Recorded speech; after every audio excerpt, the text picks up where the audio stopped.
Lanjut should be coming up soon, right? Everyone must be busy buying things to make their homes more festive now. Wonder what this year's theme is going to be. Oh, Paimon can't wait to find out! Let's hit the Liyue Harbor and ask around! Okay.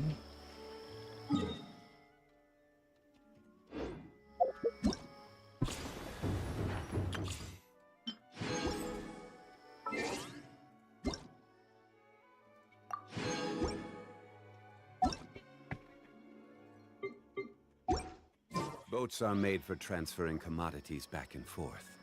And those that come across Liyue tend to stay a while. So it is where many things come to settle. Nah. Osmanthus wine tastes the same as I remember. But where are those who share the memory? Okay. Hello everyone, welcome to my stream.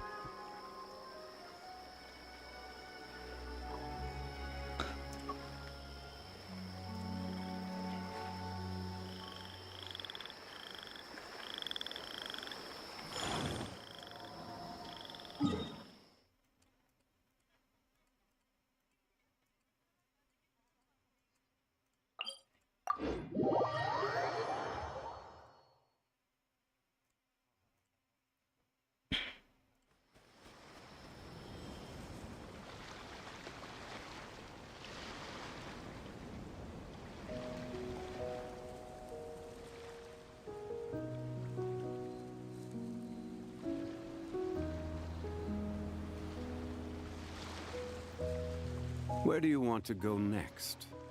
If you'd like to see Liyue's tourist spots, I have a few references.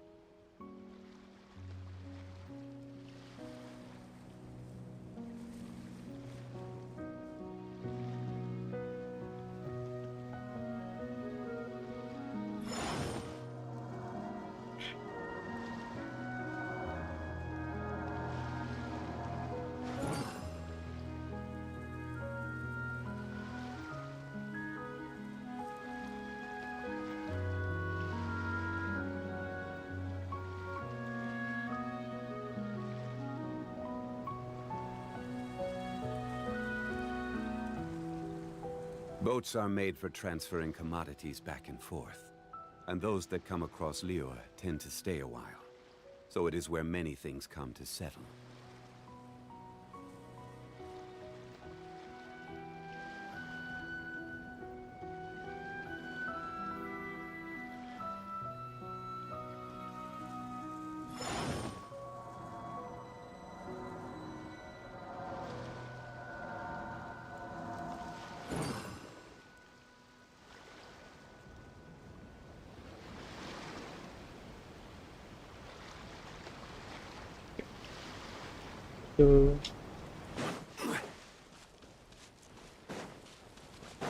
Story.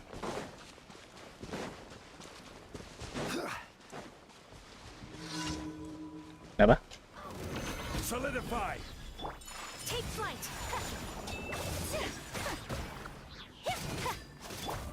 One with nature. My apologies!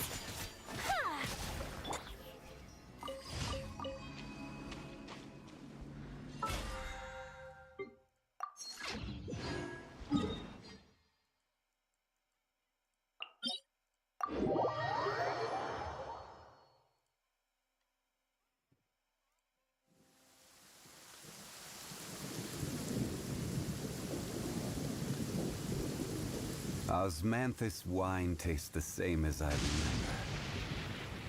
But where are those who share the memory?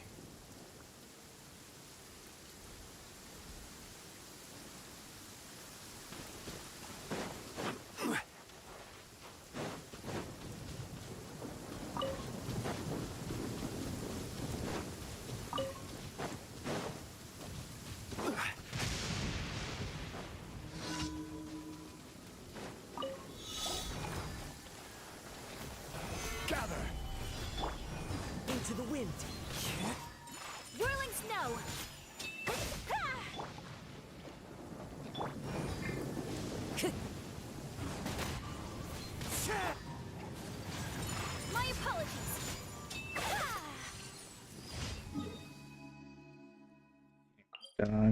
terus ke bawah.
Ini gue skip aja.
Fresh fruit, sweeter than syrup. There's no point worrying about the future.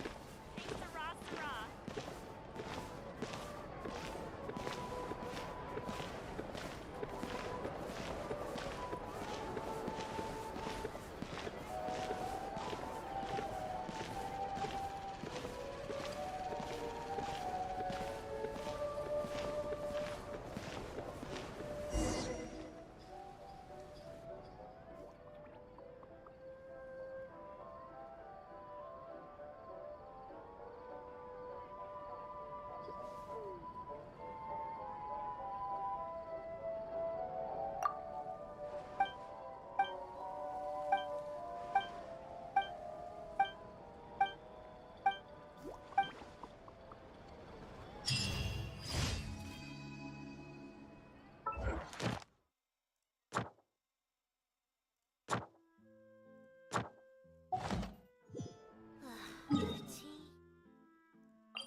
Ad Astra.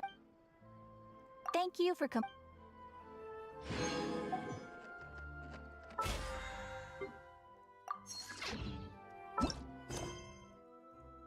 Kita langsung saja Arcane Quest. Belum gua kelarin.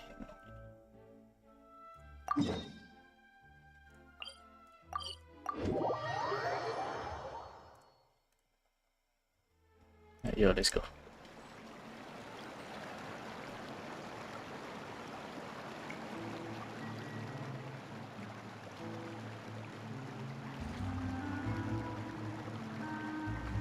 Osmanthus wine tastes the same as I remember.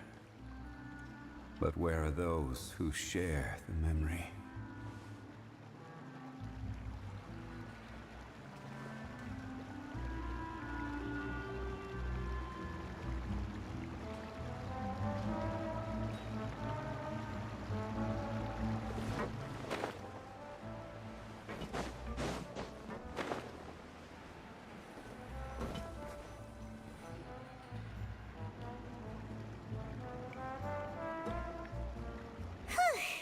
It's been a tough few days, hasn't it? So much has been happening.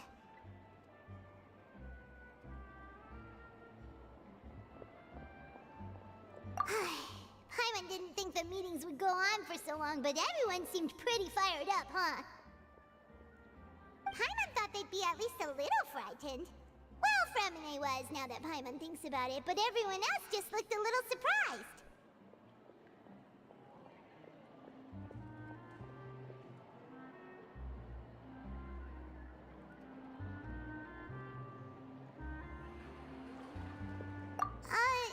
Well...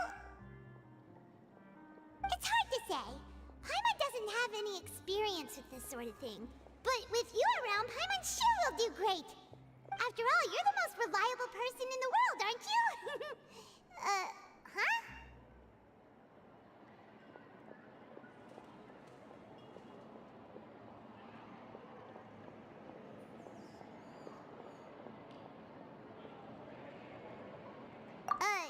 Did you just pour some tea? Paimon didn't notice you doing that at all.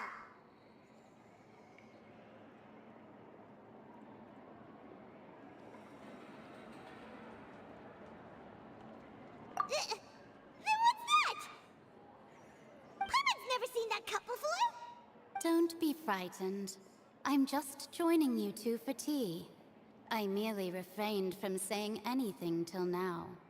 Who's that voice? But there's no one here. Aw, have you forgotten me already? Wait, you are familiar. You're the voice we heard from the sky in Sumeru. The voice from the sky, I fear that description is wrong. Though, not Sure. completely wrong. You're feeling lost now, just as you were feeling previously. Consider me a passerby, just accepting a commission from my friend's disciple on a whim.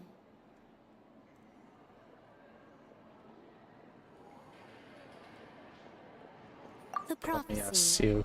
Yes, what has been prophesized will be fulfilled. Keren You may view such Sasuke. things as the history of the future. What? Then is there any way we can stop it? I believe you have witnessed a failed attempt with your own eyes. Can everything in Tevat so easily be changed? So you've caught on. Mesh. Just as prophecies are usually only the future as seen from the perspectives of the gods, could things be happening in hidden corners where the gods' gaze does not fall? Are the things that you shall see different from the fate that the gods perceive?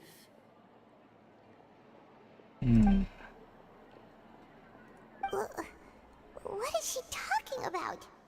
It all sounds really impressive and important and stuff, but it also sounds kind of scary.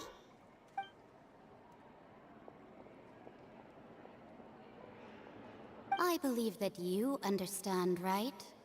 Some things are insignificant, but others you must reach out to change. Ultimately, fate shall serve as your only guide, no matter what will happen in Tevat's future. All you need to do is to play your part. This was good tea, by the way. Thank you for your hospitality. Well, that'll be all for today. The voice. It's gone.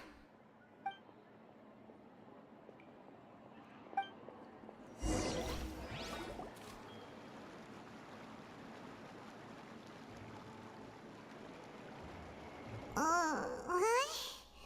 I might hear someone talking. All right, coming. cozy, okay? Well, I see I've walked in on some Oh, lively Mona. banter. Mona! Fine, just fine. I went to take part in that Steambird panel. It turned out to be more interesting than I expected. Not all Fontanians are pessimistic about this. One journalist mentioned that sitting around and waiting for the end to come would be wrong, and that they should make their own rescue preparations. I agreed, so we had a brief chat with her. Did she have pink hair by any chance? Why, yes! It was Charlotte. You remember her, right? That daredevil journalist? I'm in full support of her view. Prophecies are very important, but how can people allow their lives to be commandeered by just a few words? That's right! Paimon's glad to hear something sensible for once. Ah, yes. About what we had discussed before. I did try, but I'm afraid I couldn't reach the old hag. I'll try again tonight, but I wouldn't get your hopes up. Huh?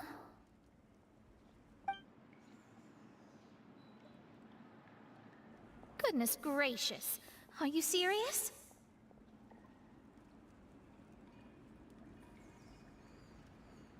She said that even the god's gaze has blind spots. Pretty bold if you ask Paimon. Most people would believe the gods to be all-knowing, right? The Hexen Circle members are certainly anything but ordinary. As for the mage named N, the old hag has mentioned her a few times. She said that N's sense of direction is incredible, and that she loves guiding those who are lost. But I've never met her, and if she were still alive, she'd be... well, suffice it to say that the hag's at least a few hundred now, and N's been around for longer than that. Whoa. The Hexen Circle sounds like a scary Gue group. ada masih hidup. But they must really stay in shape to live so long. Their abilities alone are pretty terrifying. If she came to see you personally, then the problem you're facing must truly be of great importance. Well, it's not like Paimon could understand anything she said. Yes, she was quite cryptic, but I suspect she means that there is still a way to turn things around. She didn't say when or what that would be, though, so... perhaps it is something that you cannot know right now.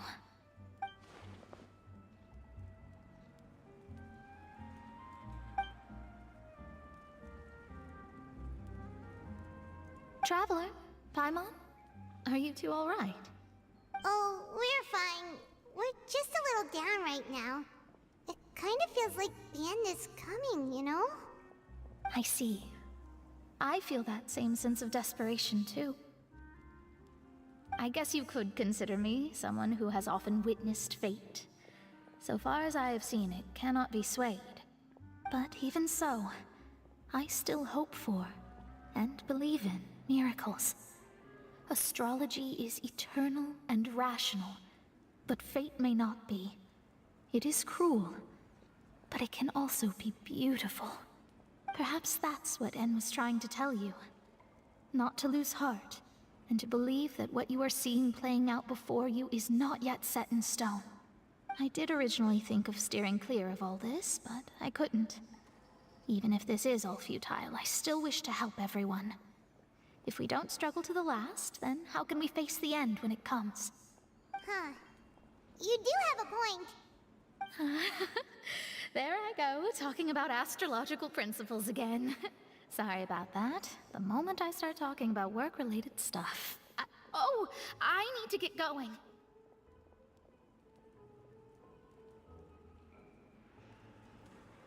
It was worth trying to comfort you, even if only a little.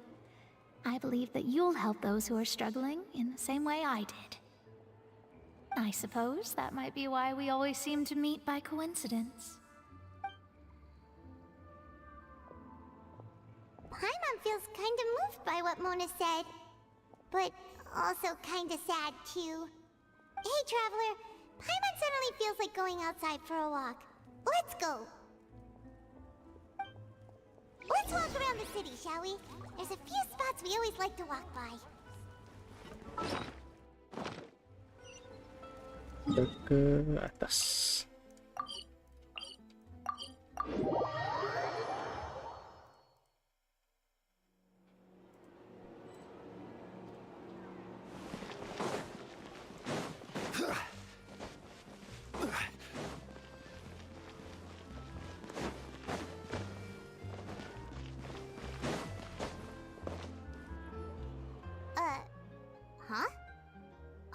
are written in this newspaper. What's going on? Maybe we are Look, famous. I see. The underwater stronghold, the Fortress of Meripede, has continued in its noble autonomy, but that does not mean that others cannot interact with it. My recent attempts to enter the fortress bore little fruit. Huh. Guess Charlotte still hasn't given up on that. Thus, did an Outlander friend become the focus of this report? A blonde adventurer with their white fairy legends trailing in their wake. It is said that this mysterious traveler once visited the underwater fortress. So while the fortress's interior remains a mystery behind closed doors, do not fear, for the tales of the traveler contain surprises in spades. Journalist Charlotte's biggest scoop yet, the Traveler's Trail, World Walker. Huh. Charlotte took so many awesome photos of us and we never even noticed her. She hasn't been able to get a hold of anything at the fortress, so since we're easier to find, she's using us as the subject matter instead? Ugh, seriously? Well, fine. Those headlines and photos do look cool, so Paimon will forgive her this time.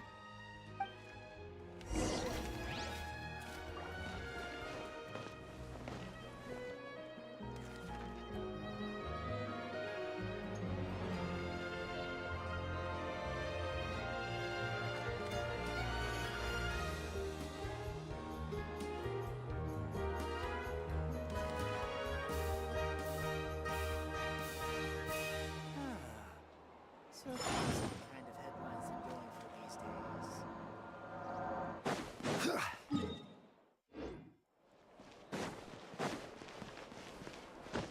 We're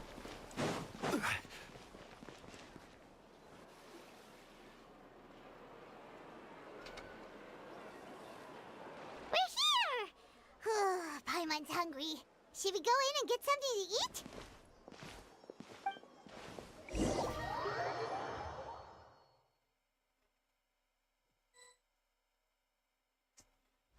Money.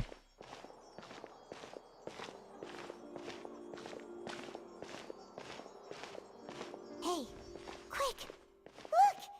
That's the limited edition only 16 slices a day cake! It was so delicious the last time we tried it! Despite the tense situation we were in, let's give it another go. I'm sure it'll be great! One slice of cake, please. Someone showed up after all! Oh, wait, you're the one from the Palais Mermonia. Oh, are you here to buy cake too? It seems Monsieur Nervalette was right. You really can eat. Wait, did he really say something like that? That's right. Even he has his own preferences when it comes to food. As for me, I love the cake and coffee here. Do you come here often? Usually every day. Every day? It's part of my daily schedule, apart from work. I shall have my cake and coffee. Then what if someone told you one day that this place would be closing soon, and you wouldn't get to eat cake here anymore? What would you think? But why would it close? Well, Paimon doesn't know either, but maybe the waters will rise tomorrow. You know, like in the prophecy. Oh, the prophecy. To be honest, I haven't paid much attention to that. No, still, even if there'd be no more cake tomorrow, that wouldn't keep me from having some today. No, it's the same for eating in general. You might not be able to eat tomorrow, but if you can do so today, then you should carry on. That's what people call living, you know. Huh. Don't be sad. Excuse me, could I have 2 more slices of cake to go? These 2 slices are for you. Sijuin said that this kind of expression you're making is what humans call being sad. Oh, you know Sijuin? I sure do. She was born before me, and she sometimes comes to the surface to teach us things about humans. She said that humans are creatures that are saddened easily, yes, and you can only lift their spirits by feeding them delicious food. So please try the cakes here. I've got something else to do, so I'll be going now. You two try to stay in a good mood after eating, all right? Bye.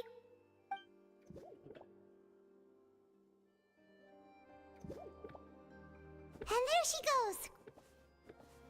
All right, let's dig in. Paimon's sure this cake will be delicious.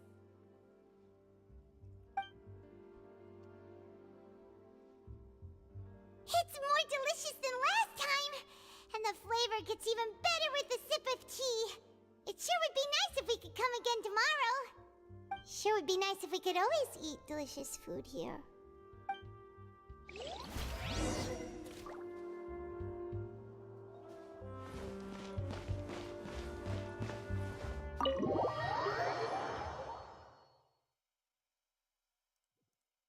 Oh, we're near the Steambird office.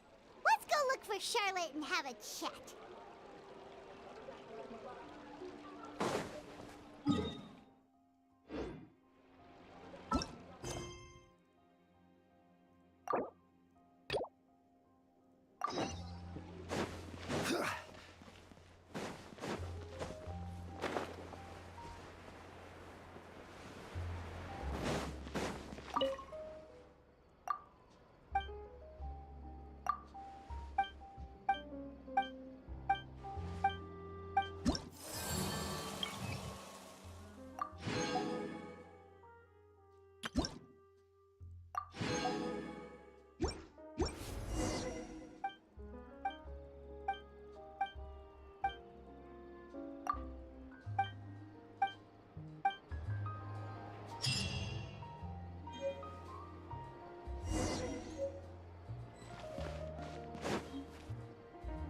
Wow!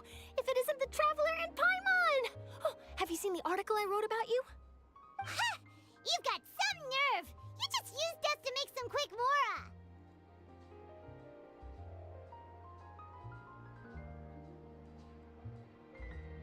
Oh, you needn't worry about that.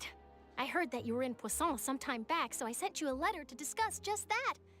It appears you didn't receive it, though. It's all right, though. I've set aside the amount intended for you. I've even set the table with some food. Really? Oh, you're the best! You're almost a little too easy to win over, Paimon. If I were a journalist with ulterior motives, you'd be in trouble now, you know. Oh, Paimon knows you're not like that. Still, what brings you here all of a sudden? Were you looking for me? When Mona mentioned you, we thought of coming to see you at work. I see. It seems you've already bumped into Mona here in Thank you, Fontaine. Patrick. So she mentioned me? What did she say? She said that you're a real daredevil of a journalist. Nice. In which case, can this daredevil journalist dare to request an exclusive interview with the legendary Traveler and Paimon? Huh? So your article in the paper today doesn't count? Oh, of course it doesn't. That was more like live photography. What I'd like to do is dive deeper and ask you to talk about the things you've seen and experienced. Okay. Yeah, are we even qualified enough? Why not? If I say you're worth an interview, then you're worth it. But not right now, of course. I'll need a few days to prepare. Oh, in that case, we'll just chat when you have the time then? Oh, so that's a yes? Ooh, splendid! I'll tell the editor-in-chief immediately. I'll have to apply for lighting, a venue, some props, and... Whew, so much to get done now. Talk to you later. Wait, Charlotte, Paimon's still got a question for you. Betul. And what's that? If, just for example, Fontaine were to be flooded tomorrow, what would you do today? Huh. That's the prophecy you're talking about, isn't it? I mean, I do hear about it often, but I've never once thought that the day could be tomorrow. If you're seriously asking, then I might try and think of a way to leave Fontaine. Oh, but I'm still a journalist first and foremost. That means I have a duty to be reporting from the scene. And secondly, I wouldn't forsake my homeland that easily. From what I've seen, most people don't know what they'd do should the worst come to pass. In truth, it might be better just to behave like normal rather than worry over such an end. So in all likelihood, I'd probably still be prepping at the office for that interview of ours. I know what you're thinking. That sounds a bit sad, but I've always believed that it's best to do what you enjoy. Just think about it. If this nation really were to be suddenly destroyed tomorrow, but I still successfully finish an exclusive interview with a truly unique person, then the story I would wind up writing would truly be timeless. And then do you know what I'd do? Well, I'd write that story, send it for printing, and use messenger pigeons to get copies out to the various nations as soon as possible. I'm not a dreamer, nor am I a workaholic, but I do love my job, and I'd be proud of leaving such an article behind. I guess you could say that I was born to be a journalist. But anyway, that's my answer. And on that note, I'll get back to my preparations. That's so nice. All of a sudden, Paimon actually kinda envies her. Anyway, let's go and take a look at the sea, shall we?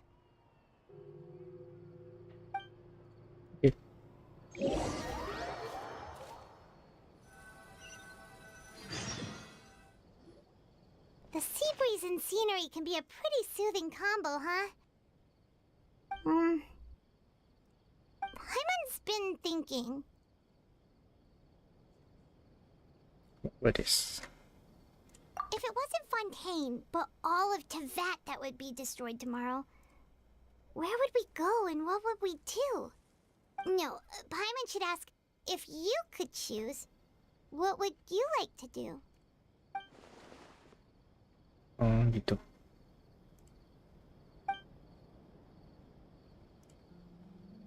So let's say we try this. We've always Okay. been moving to the next destination, so we haven't spent much time thinking about these kinds of things. We didn't have to either, with us always being on the road and whatnot. You mean, still traveling? Every single moment. Wait, isn't that what we've always been doing?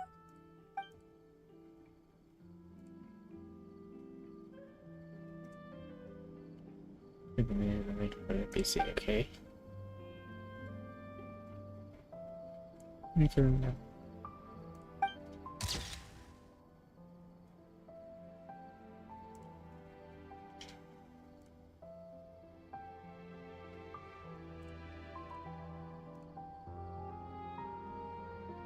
Snuggle to go to as well.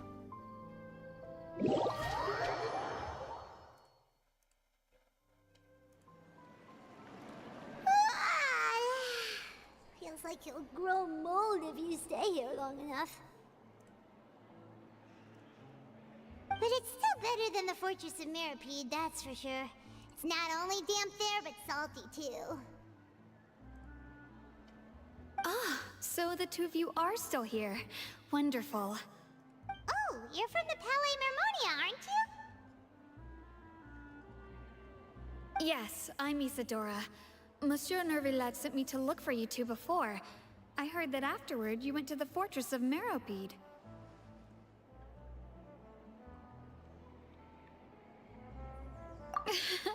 Not at all. I'm well aware that you're friends of his. Actually, I'm here to pass along a message from him.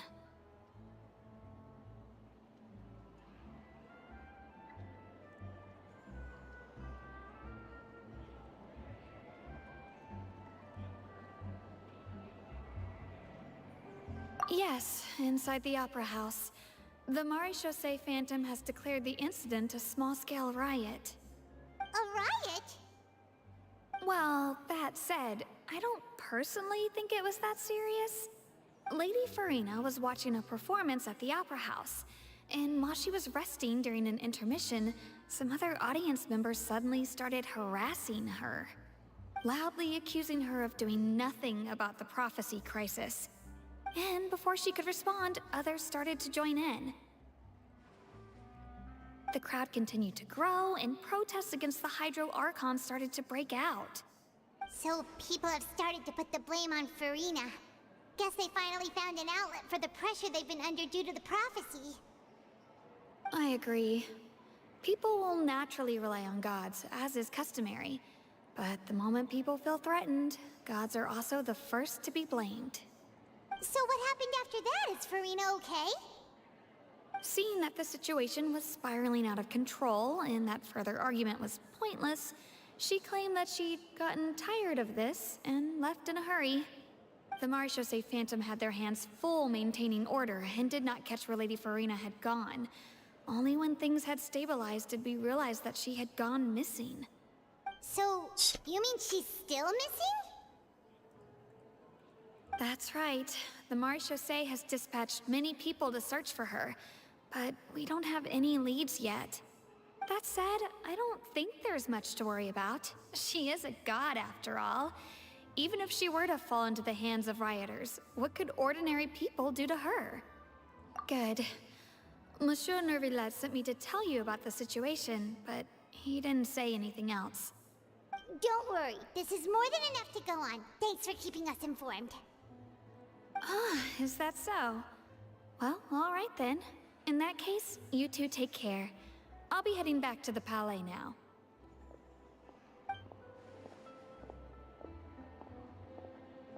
Well, sounds like we should hurry over to Poisson then. If we know Farina, she won't try to fix things in this situation. Instead, she'll look for a place to wait out the heat. And, as we also know, she may be loud and dramatic, but she doesn't have a heart of stone. When Nervillet was talking to her in the Palais Mermonia, and she heard about Poisson, she couldn't hide her sadness and remorse. It would be hard for her to ignore being accused by the public today. Paimon thinks Farina's probably taken the opportunity to slip away to Poisson and try to relieve the sense of guilt that she's feeling. Huh. Well, what do you think? Paimon knows the answer, of course, but Paimon can do the analysis to back it up, too. Cool, huh? In that case, there's not a moment to lose. Poisson, here we come!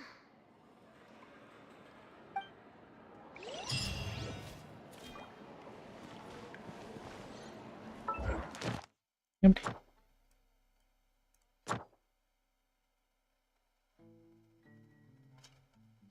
Udah cepetan.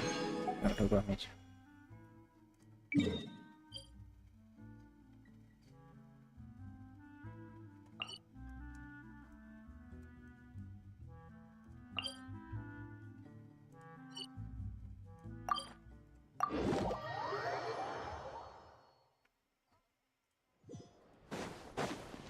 Ad Astra. Thank you for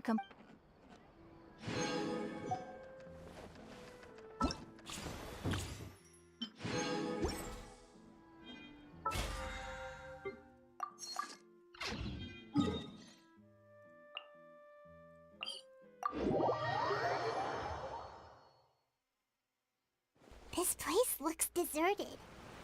Guess all the survivors must have evacuated already. All that's left here are signs of devastation. Could Farina really be here? Let's try to find her as soon as possible. Farina. Oh iya, Farina.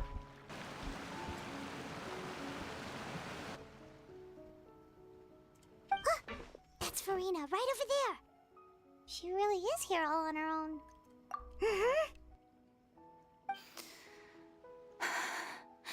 Should I just give up? This is all meaningless.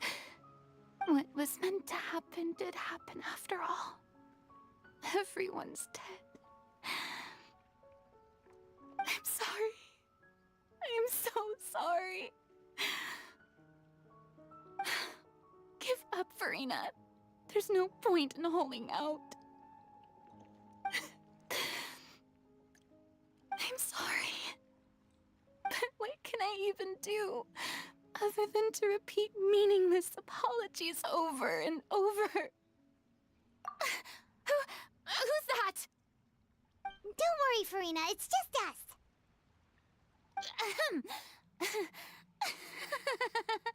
So it is you, blonde traveler from another land. Why, I almost thought you were someone from that mob of my ignorant subjects, come to kneel and beg for my forgiveness. Farina, you were crying just now, weren't you? The tear stains on your face are obvious. What do you mean, tear stains? Oh, I remember.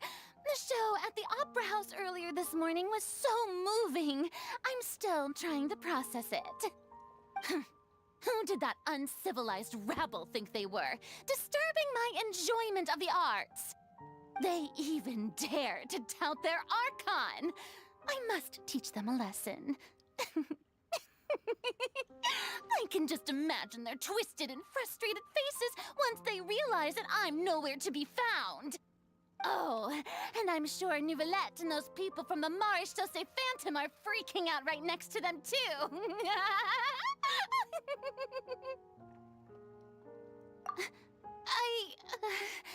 Of course not. Hey, there she is! The Hydro Archon's over there! Quick, after her!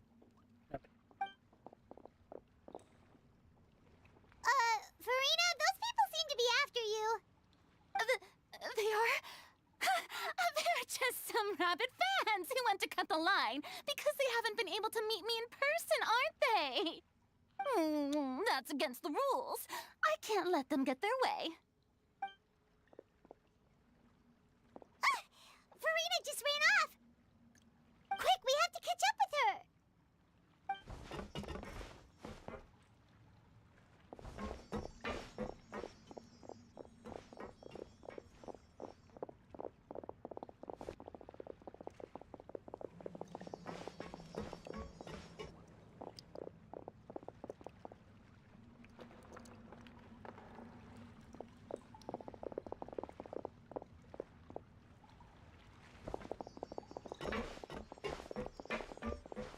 This should be the place, right? Hey, Farina! There's a good hiding spot over here. Quick, come to Paimon before the rest of them catch up to you. What? What is this place? Hurry, they're almost here! Fine. I suppose haste is warranted. Lead the way.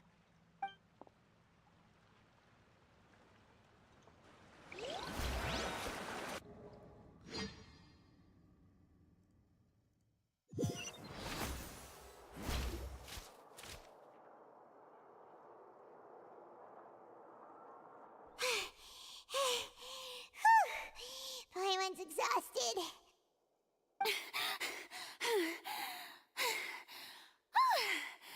I'm so tired. I totally thought they had caught me. No, I mean, I merely gave in to the sheer enthusiasm they displayed. You're right. Yep, that's a good girl. What a... What's happening? The ground's shaking. Is it an earthquake? Yeah, a quake of this kind preceded the flooding in Poisson, didn't it? Oh, It can't be. It's happening again. Well, there's no need to worry too much about that. Nouvellette's made some emergency plans, so the evacuation should go a lot smoother this time. Yeah, I hope you're right. But the people of Poisson, they've already...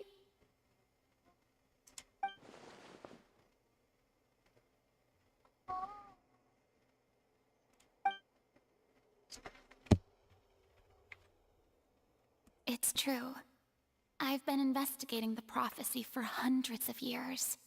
I once had informants all over Tevat, searching for clues and feeding information back to me.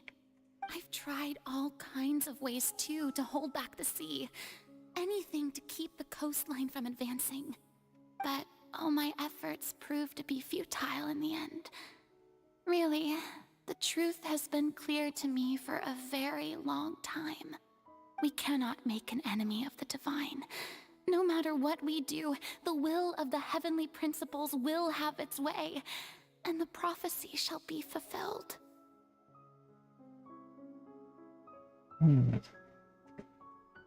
Why is there give up?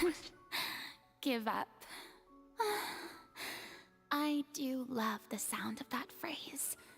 It would mean finally coming to terms with fate, but also for me to finally be free.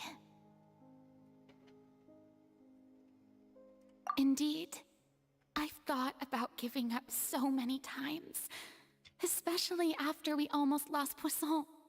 Fate is really unreasonable, isn't it? It has no heart and obeys no rules. The prophecy has only just started to come true, and so many people have already lost their lives. But just now, it all became clear to me. I still don't have the right to come to terms with fate on behalf of everyone else. As long as the final moment hasn't come, it's still not too late. Don't worry. I will keep hope alive for everyone until the very end. Well, that's enough for now. I got the impulse to play the stricken maiden, but honestly, considering my rank and station, that wasn't a good fit at all. Don't take any of what I just said seriously. How could I possibly let Fontaine fall to the whims of trivial prophecy? Come on! Paimon could have sworn you were actually being honest just now.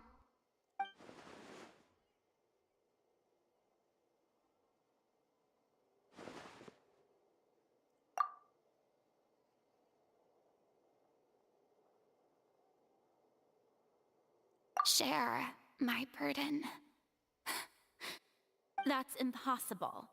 It was fated right from the start that this would be my duty alone.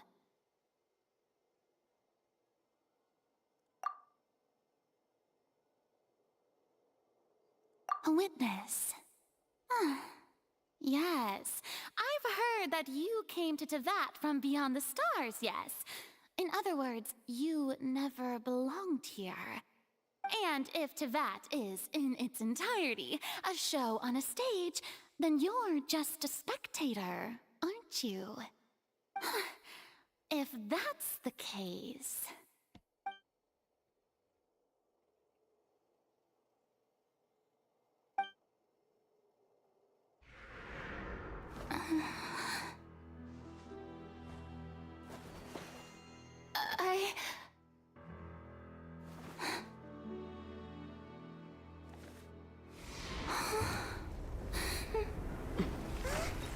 Uh-oh.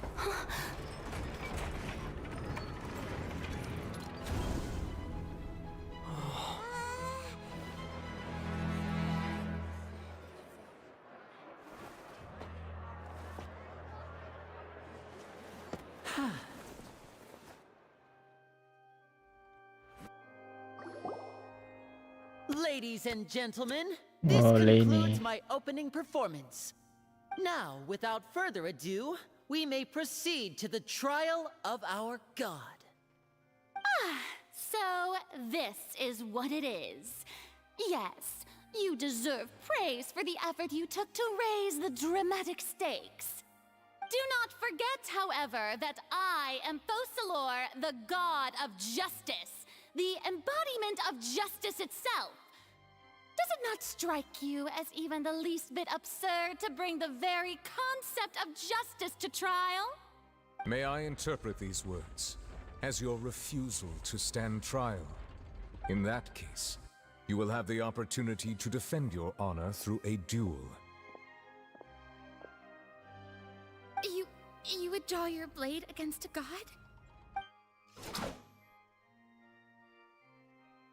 I see. It seems like you have made up your mind. Udah dong, weh.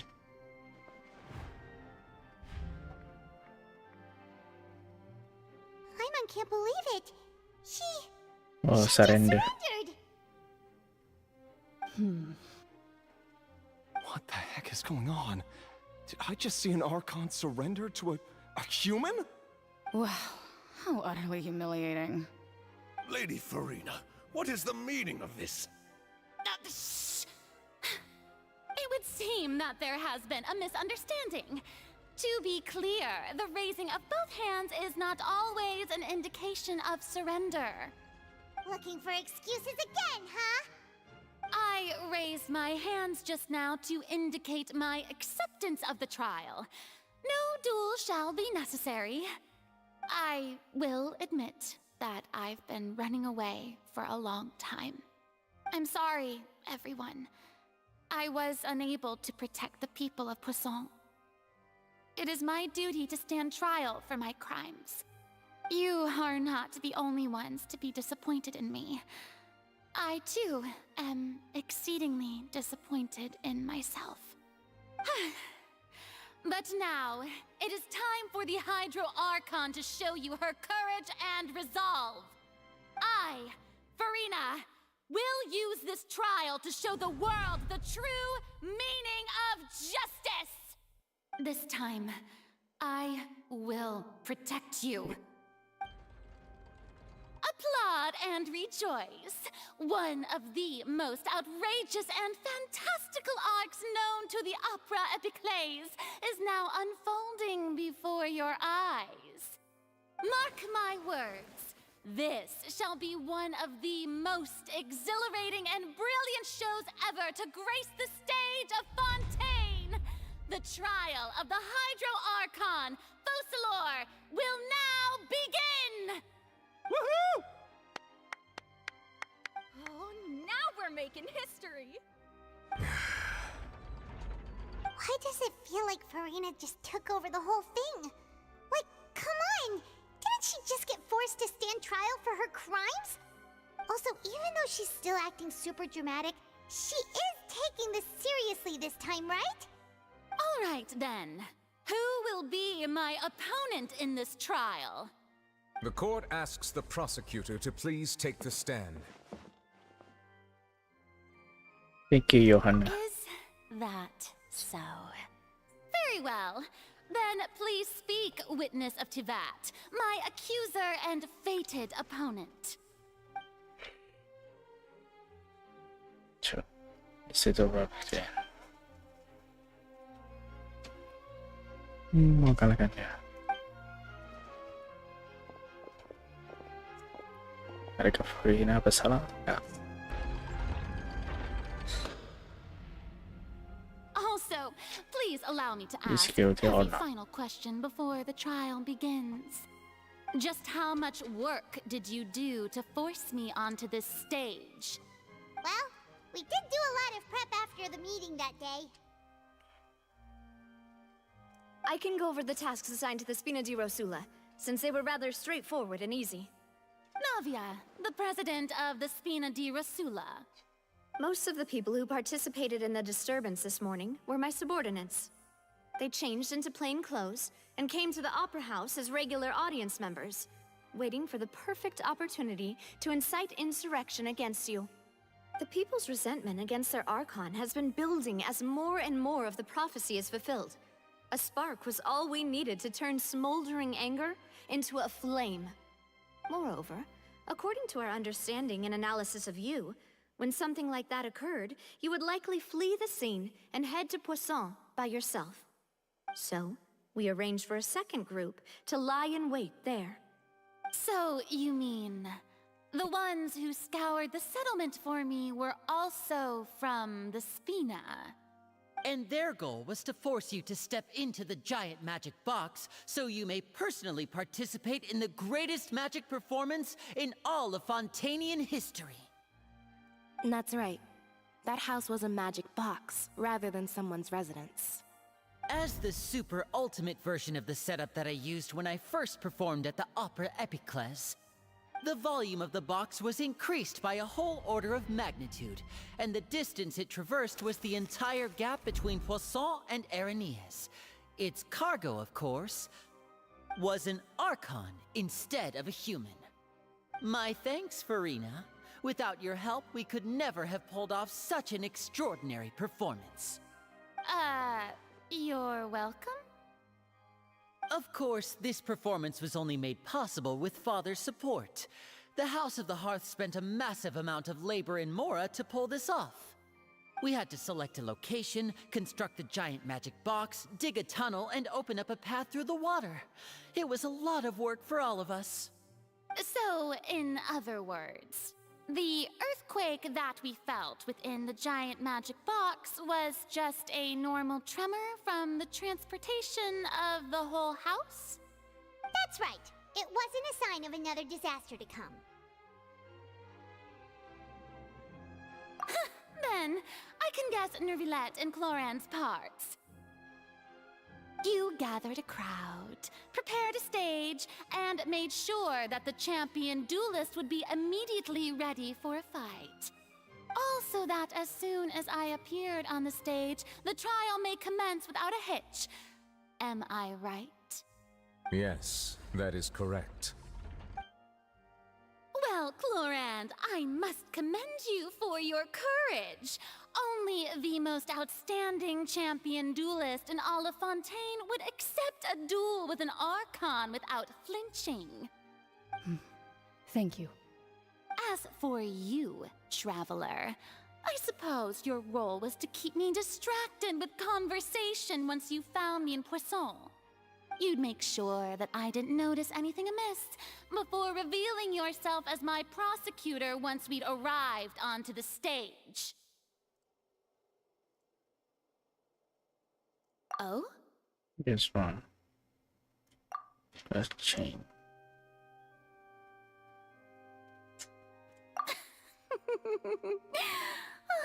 Is that so? Then I suppose I must have missed my final chance. It's fine. It matters not. What's done is done. The stage is already set, so there's no reason to disappoint the audience. Let's see this trial through to the very end.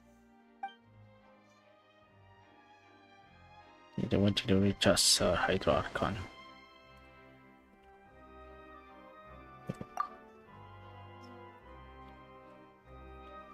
No. Sir Prosecutor, please allow me to pass this along. This is a document that Miss Charlotte applied for and received permission to share with you during the trial. According to her, it should speed up the proceedings. Huh? Charlotte wanted to give us something?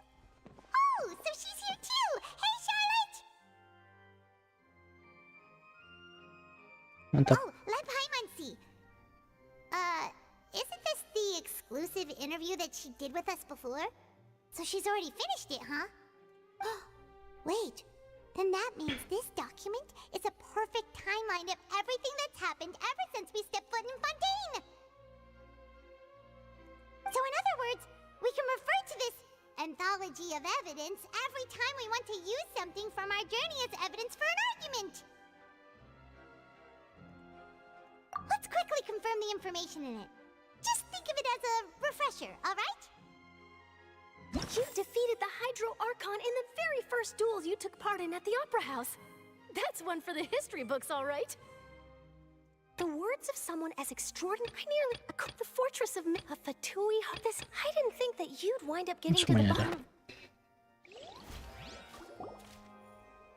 The prosecution and the defense are both in position. The trial shall now begin. Yes, begin. Oh, come on, Nervilette. There's no need to repeat all the unimportant legalese. Just fast forward to the part where the prosecution lays out my offenses. As the defendant and the lead actress of this performance, I still haven't even been informed of my supposed guilt in all of this.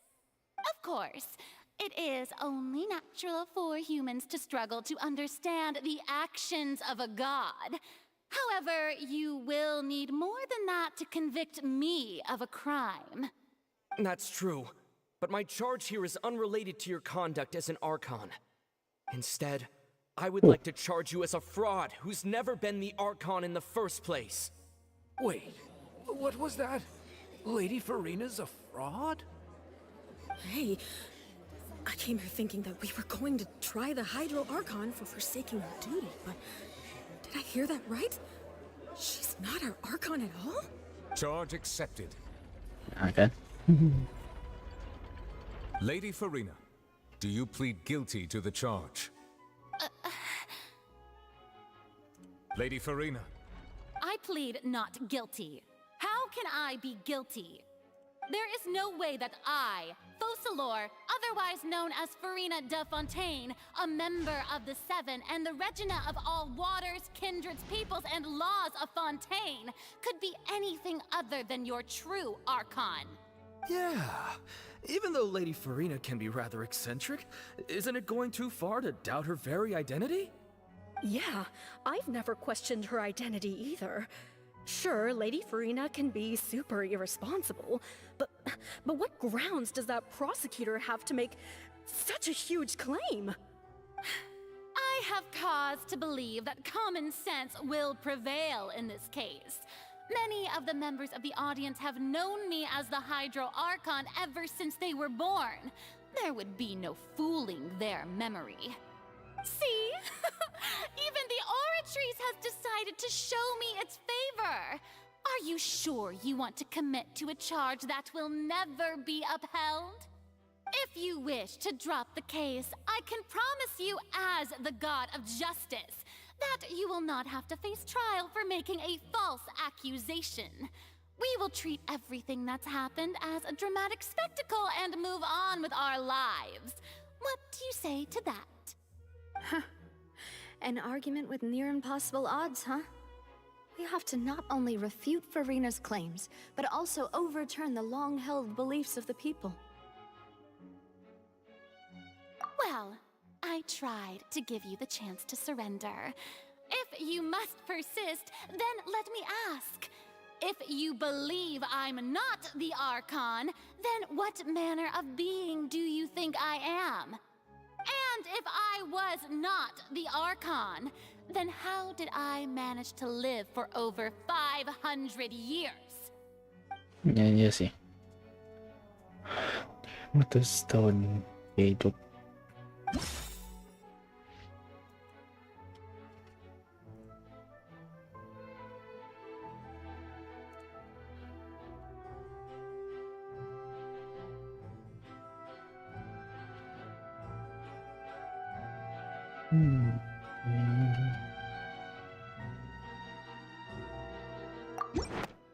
Ciao.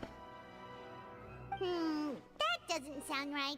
Paimon doesn't think this clue can be used as compelling evidence to build our case.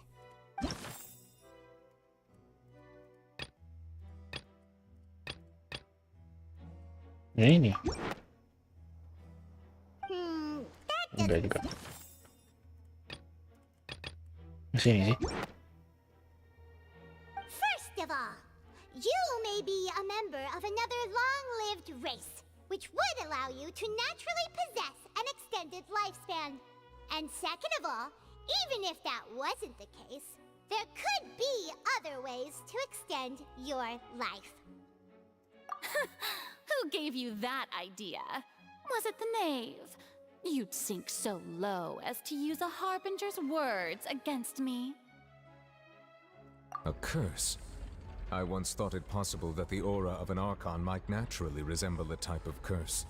But in light of this claim, perhaps what I sensed was not your divinity, but a curse after all. Neverlet sensed it too, huh? Lady Farina is actually a human? Well, it is true that it's extremely difficult to tell humans and gods apart just by looking at them. It's not impossible.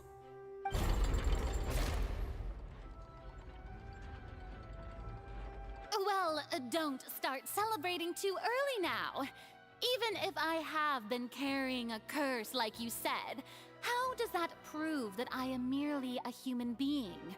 Besides, everyone knows that the main difference between a human and a god is the possession of authority. Gods can do what humans cannot. That's why they're worshipped as gods. For centuries, manifestations of my authority have served the nation of Fontaine. One need only to turn their eyes towards the Oratrice Mécanique d'Analyse Cardinal in this very opera house, or consider the endemnitium that is used in every aspect of life.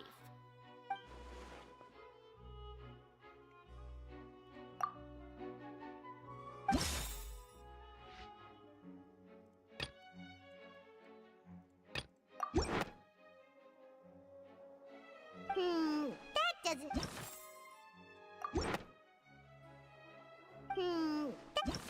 Malaysia. Look at You tried to reference the Oratrice. But weren't you as confused as all the rest of us when the Oratrice declared Child to be guilty without any proof? Otherwise, you should have come up with a good explanation for that by now. Didn't I make myself clear at the time? The decisions of the gods are naturally difficult for humans to comprehend. There is no need to provide an explanation. Lady Farina, I believe a reminder of your current circumstances is in order. While the court is in session, the principles of justice and the law must come before all else. While you are an Archon, you are also first and foremost the defendant in this trial. You will prove yourself unable to defend against the prosecution's charges if you continue to withhold vital information against the rules of the court. I never thought you'd use that kind of rhetoric against me. That was no trick of rhetoric, Lady Farina. I've merely reiterated the rules of the court. Rules that all should respect and follow. So, you neither knew why Child was declared guilty, nor did you understand the structure and operations of the Oratrice.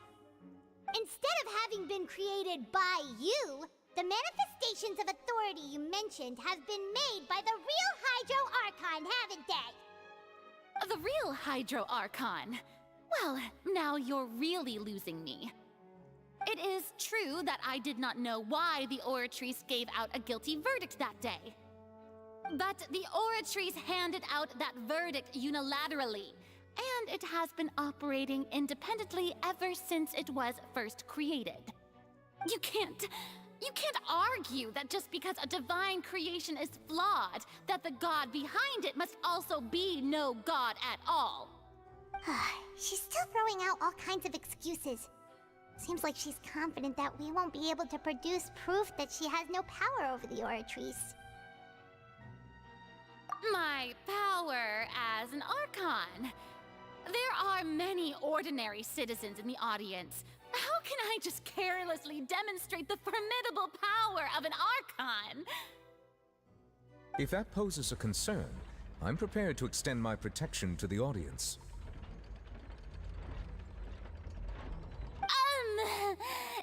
You don't need to go that far. Aren't you the Hydro Archon? Or is it that you can't even wield the power of Hydro, much less the authority of a god? Indemnitium! Yes! It's all because of Indemnitium! All Archons derive their power from the faith of the people, and I've converted the people's faith in justice into Indemnitium! Thus did I give up all of my divine power to provide everyone with energy for their daily lives. Have you ever seen a more magnanimous god? Isn't that a huge stretch? Yeah, no matter how generous an Archon can be, how could they give up all their power? Can a god with no power even still be called a god? It seems like nobody's buying Farina's excuse. Hey, come now, everyone. Please don't stare at me as if I was a liar. I'm still the same Farina you knew, right? The one that you loved. Shouldn't you want to believe in me, please? You've got to believe me. If what the prosecutor said is true, she really has committed a grave offense. Did she deceive all of us? And all of our parents and grandparents too? And all of our ancestors? Ever since they were born? Enough! That's enough. Tell me then, if I'm not the real Hydro Archon, then who is? If you have no evidence of another Hydro Archon's existence, nor can you find anyone who can back up their claim to be such, then what grounds have you to say that I'm not actually the real deal? Wow, she came up with yet another argument. How can we refute her now? Seems like she really doesn't want to give up.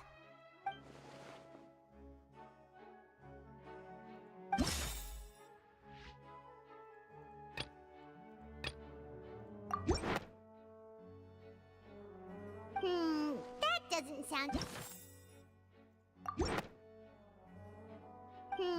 that... Berarti Navia. that...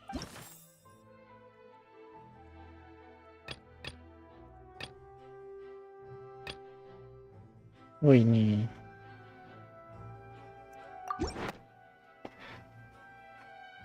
It has been established that all Fontanians can dissolve in water from the primordial sea. And that means... Since you insist on claiming to be a god and not a human, then there's a method that you can use right here and now to eliminate all suspicions of you being the latter.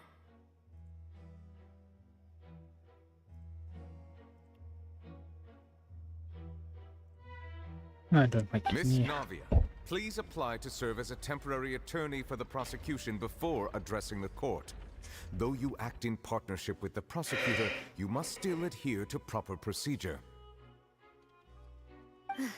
Super sorry, Monsieur Chief Justice. I swear this really will be the last time that I'll speak out of turn. Now, I've brought some seawater from Poisson.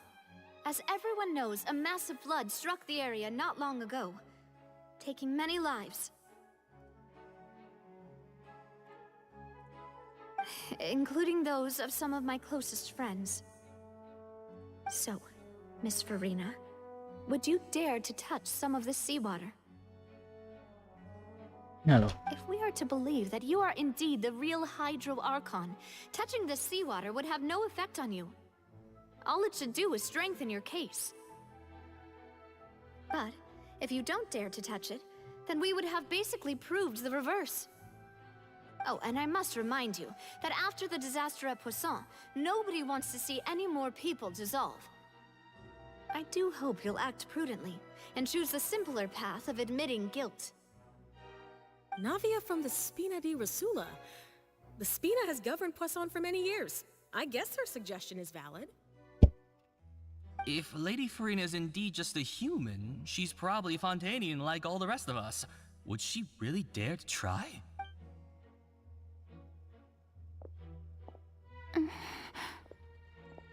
Uh-oh.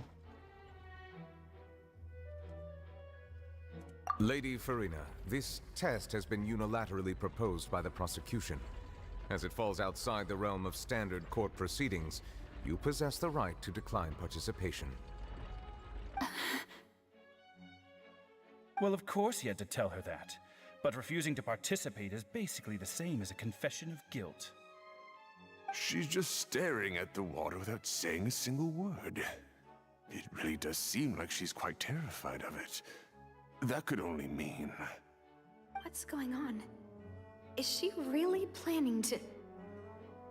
that's not what we thought she would... Due to the inherent risk of the test, Lady Farina, you may... Uh-oh.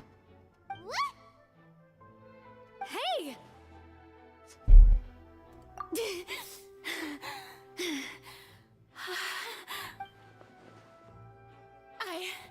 I'm fine! Look at me, everyone! My hand is still here! I haven't been dissolved! Will you believe me now? I really am your Archon! I'm nothing like a normal human who would fall apart as soon as he touched this water! Really? Was this not the most obvious thing in the world? Miss Siegewien? If you're present, Miss Siegewien, please come forward and attend to the defendant. Siegewien? Don't be nervous. It'll just take a few seconds. Let me see. That should be enough. Please announce the results of your evaluation to the court, Miss Siegewien. As everyone doubtlessly saw, Miss Farina was displaying symptoms of hyperventilation and flushed skin. These indicate that she was experiencing the adverse effects of exposure to primordial seawater. The extent to which she was affected is the same as other humans when exposed to primordial seawater of a similar concentration. Thank you, Miss Siegewien. Lady Farina, you may return to the defendant's stand. Oh wait, What did she just say? I didn't get dissolved. Shouldn't that be enough to prove my innocence? Well, considering your tendency to run from your problems, we did originally prepare a direct sample of the seawater around Poisson. However, after extensive discussion, we exchanged it for a sample that is not concentrated enough to dissolve an actual human. After all, on the off chance that something entirely unexpected might occur, we don't want anyone else to lose their life to the sea. Yeah, so out of regard for Farina's life, you secured a low-concentration sample and asked the head nurse to serve as an expert witness. It's a great thing that the direct sample wasn't actually used. Farina could have... I can't believe... You...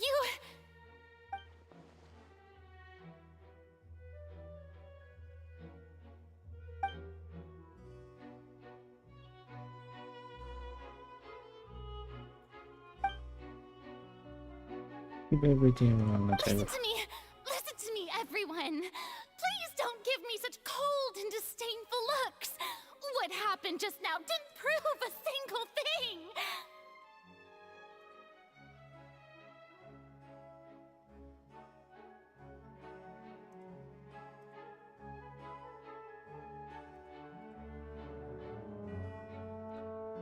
Think about it! How can you conclusively prove that an Archon can't also be affected by the primordial seawater? Also, if I was really just a human, why would I dare to just put my hand in that kind of water?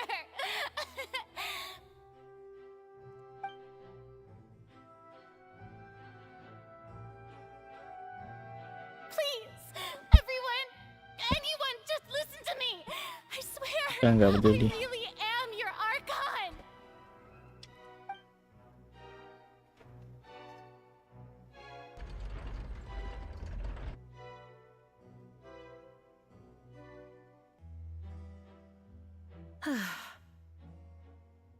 I don't think anything she says at this point will sway anyone.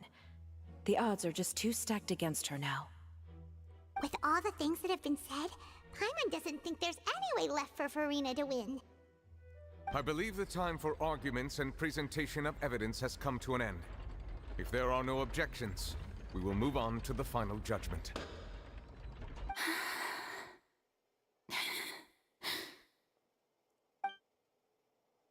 I don't think anything she says at this point will sway anyone. She's too stacked against her now.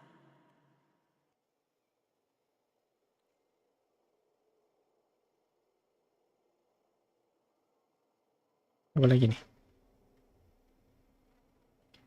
In my capacity as Chief Justice, I shall now render judgment on Farina's misrepresentation of herself as the Archon of Fontaine.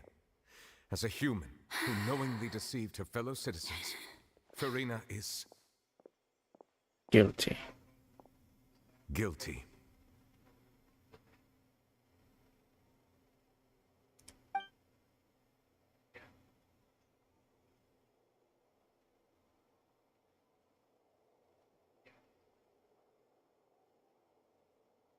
We shall now turn to the Oratrice Mécanique d'Analyse Cardinale to render the final verdict on the charges.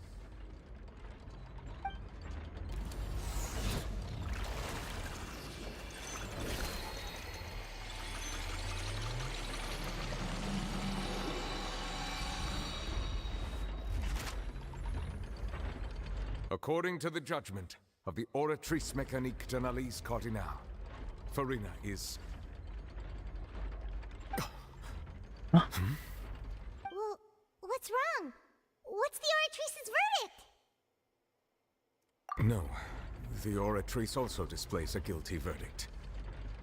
Guilty verdict. Isn't that correct then? However, the exact wording of the verdict is thus.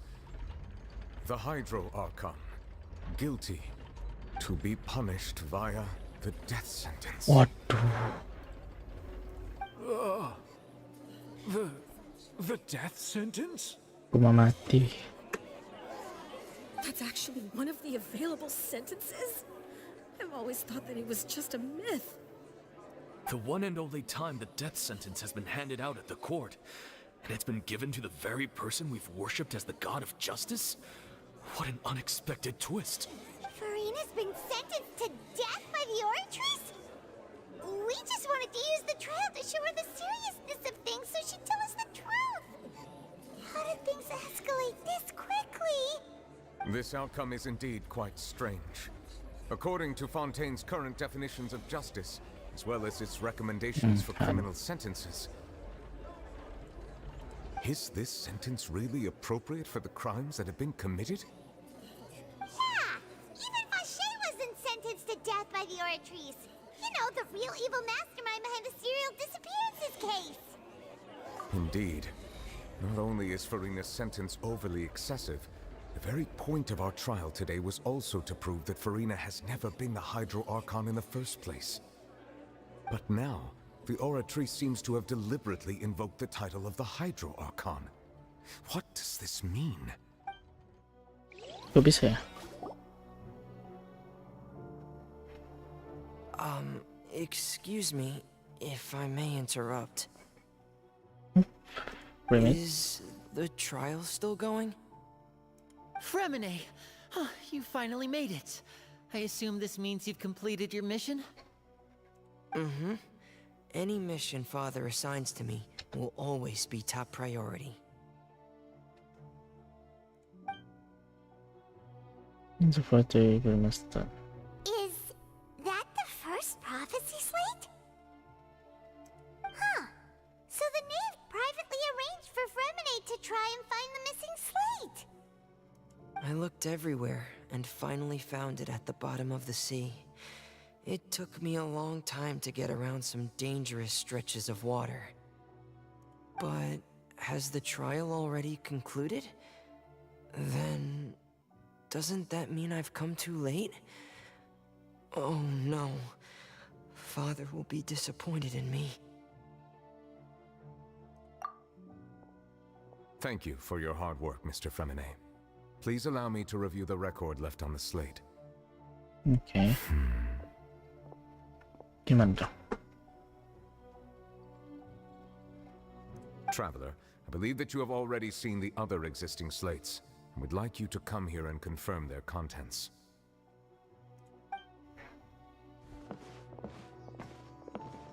Huh? So what do you see? What is it?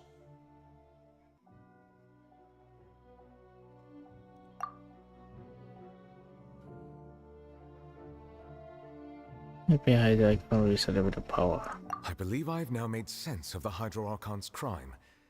It has to do with Fontaine's lost history. Huh? Isn't the Hydro Archon just guilty of deceiving her people? Oh, wait, no, that's Farina, and we've already proven that she's not the Hydro Archon. So when you say Hydro Archon, do you mean the real Hydro Archon we've been kinda talking about? In truth, everything that you've encountered in Fontaine up until this point can be traced back to the contents of these stone slates. However, I'm uncertain as to how much sense they currently make to you. Okay, let's try to recall the contents of the other 3 stone slates. Paimon will do her best to help you remember.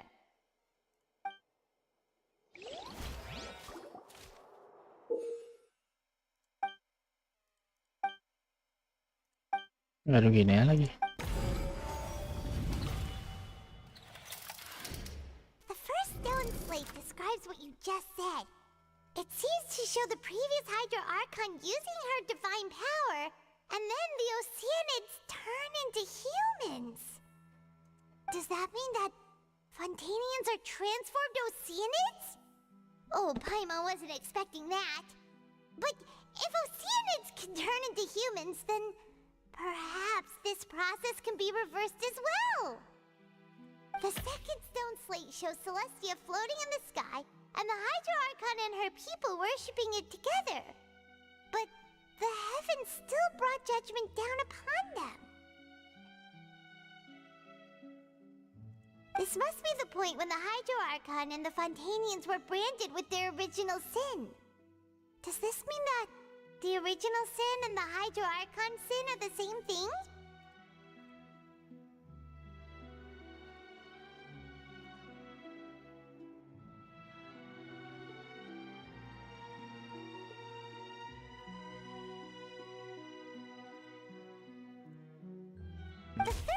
shows the Hydro Archon sinking into the sea, surrounded by many people.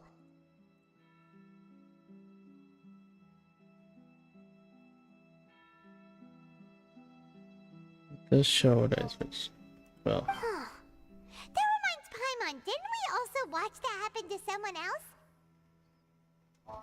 Well, the first slate is the prophecy the Fontanians have been talking about. People dissolving into the sea, the Hydro Archon crying on her throne, and so on.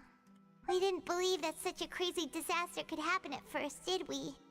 But yeah, we'll skip. Nah.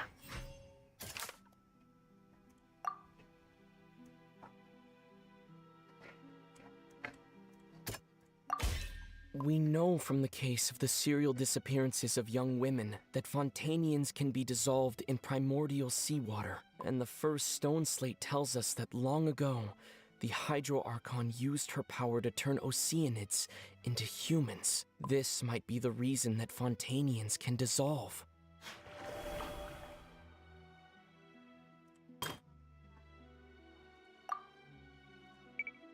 Yeah.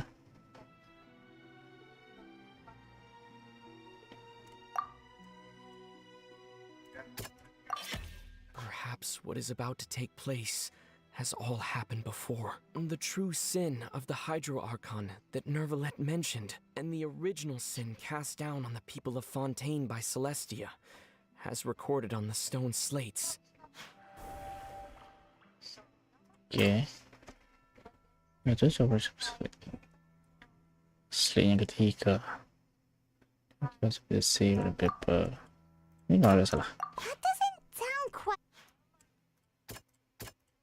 That doesn't... Wait. That doesn't... Navia ya? It's not as simple as falling into the sea. When Navia fell into the sea, her consciousness was subjected to judgment. The stone slates show the people gathered around the Hydro Archon in the sea. Could that be alluding to the sea?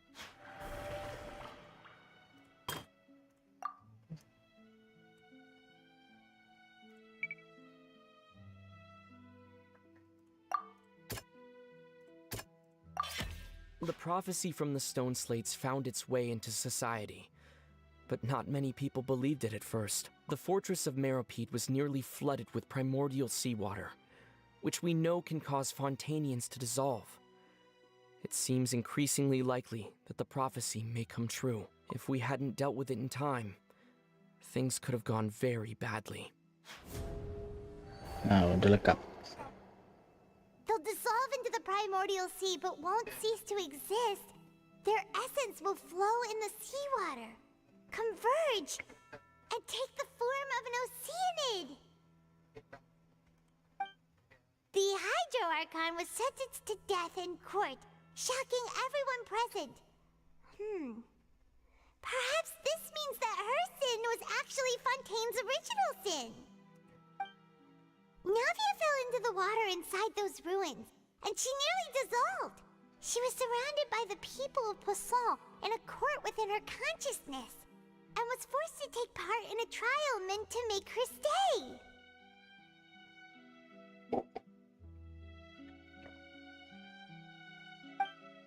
The eruption of the primordial sea at the fortress of Meropide was the surest sign that the prophecy was about to come to pass no matter what.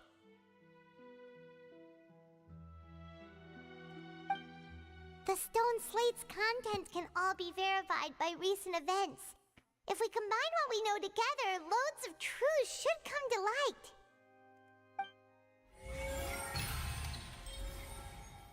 Verification complete.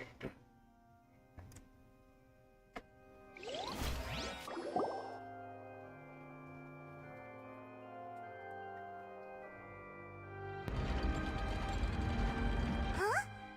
Oh, Paimon gets it now! So that's how you can make sense of it! But then it feels like we're going to have to share some truly shocking revelations. Let's hear them. Incredible. Linny, did you hear that? No. We're not real humans. All Fontanians were originally created by the late previous Hydro Archon, with Oceanids as their basis. The evidence for that can be found in how only Fontanians could dissolve in primordial seawater, and how all the girls Vacher dissolved were also turned into Oceanids. Oh, and according to Navia, when she was about to get dissolved, she also saw everyone gathered around for a trial, all of them in the shape of Oceanids. Indeed. Yeah, and it follows from the content of the first slate that she probably angered Celestia by creating humans without prior permission.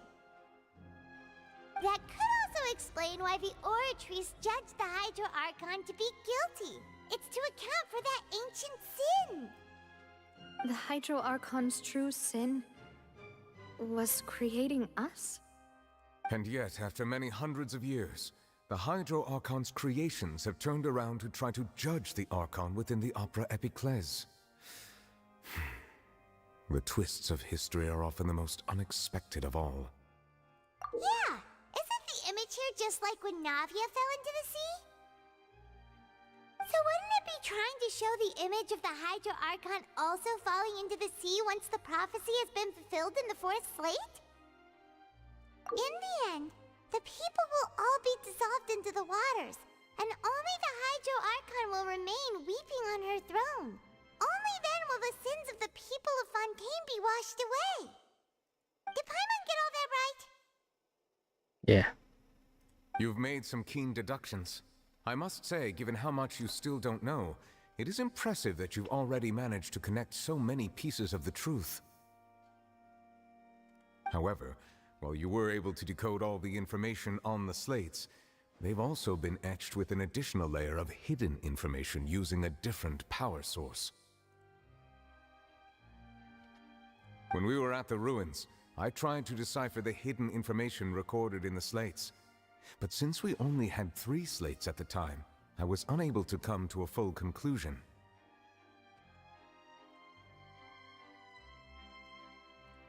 Now that the slate collection is complete, I shall make another attempt to decipher the narrative recorded within. If everything goes well, we should finally be informed of the unadulterated truth.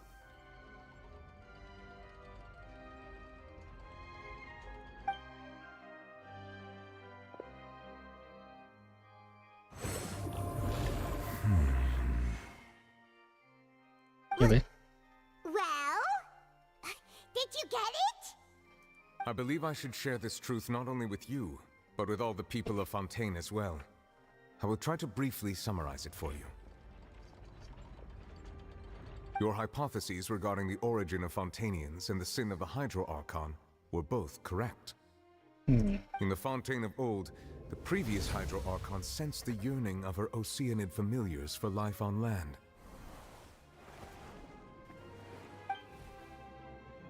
The Oceanids were enamored with the beauty and romanticism of human beings, and wishing to have those experiences for themselves, expressed to the Hydro Archon their desire to become of a similar kind.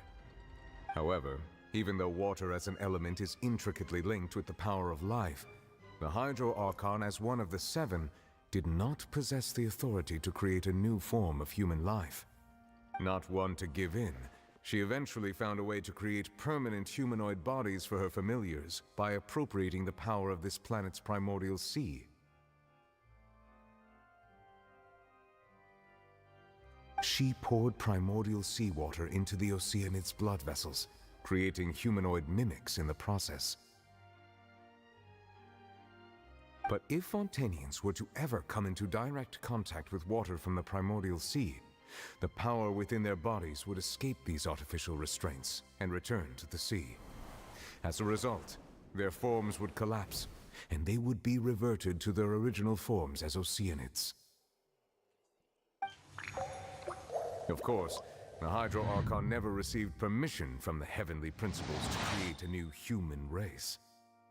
And thus, the Hydro Archon and all of her creations came to shoulder the original sin of appropriating the power of the primordial sea. That is the true history of how the people of Fontaine first came into being.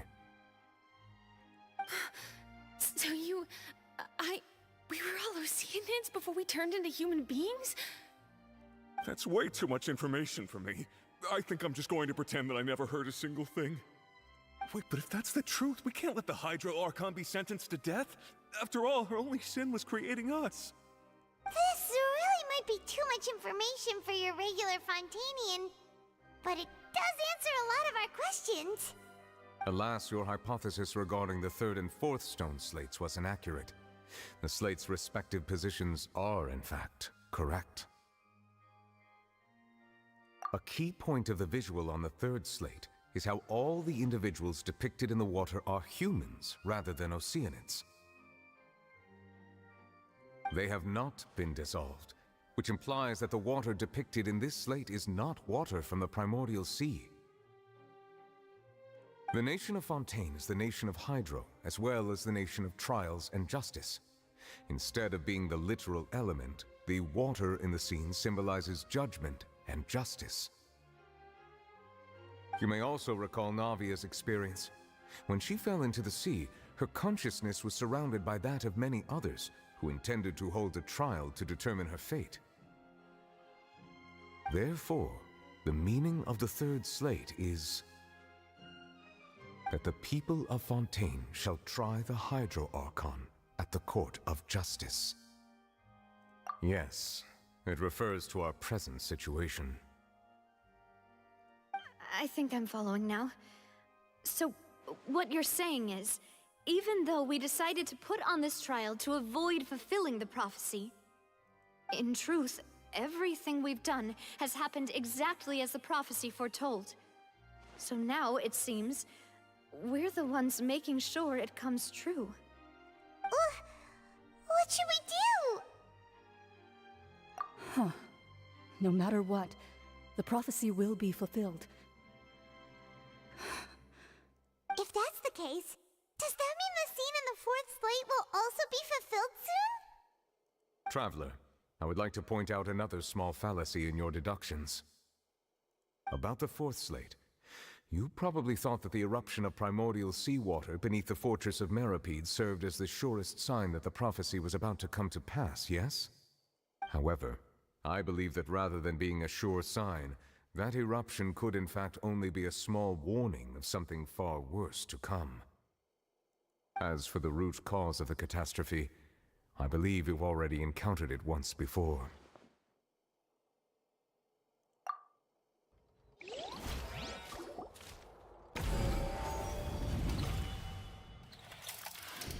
This eruption was just a small warning of the things to come.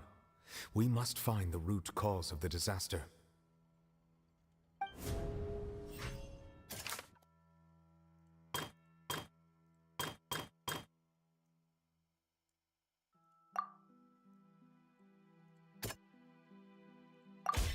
It was both dream and reality. If we're talking about a true culprit, that could only be that thing inside the primordial sea, right? The truth, the original sin, the trial, and the root cause of the disaster.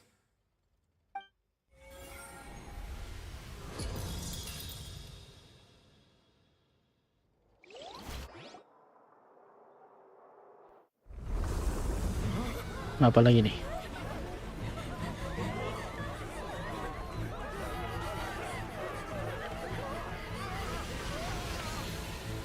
Oh, bos.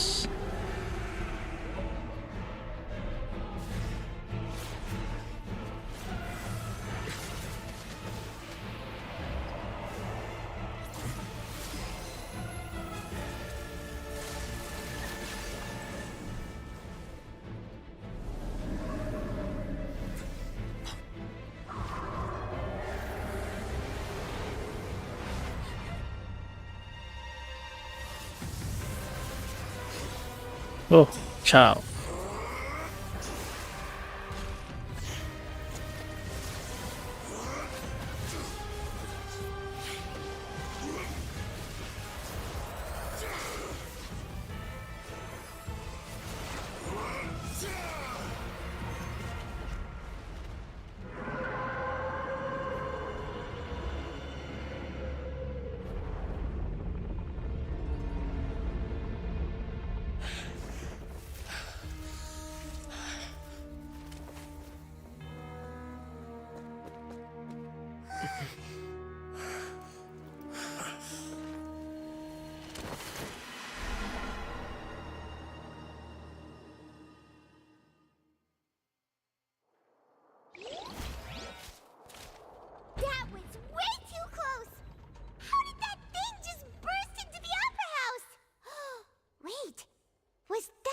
huge whale you saw in your dream?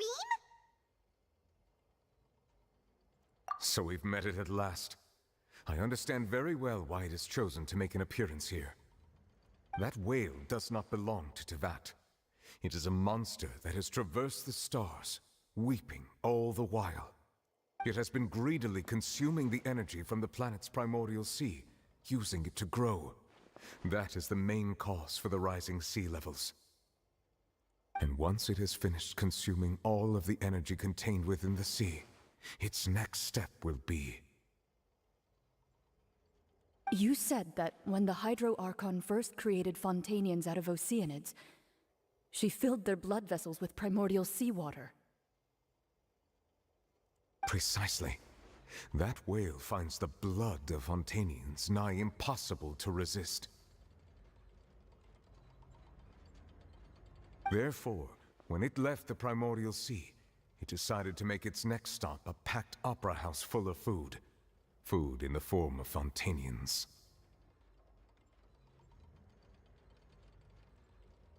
We just barely managed to push it back, right? In that case, won't it come back to target the people again once it's managed to recover its strength?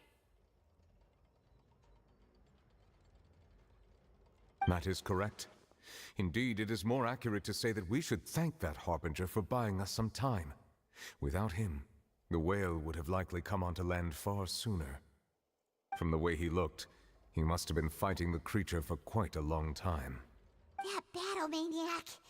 We've always known that he had a special connection with that whale, but we definitely didn't expect it to help us out like this.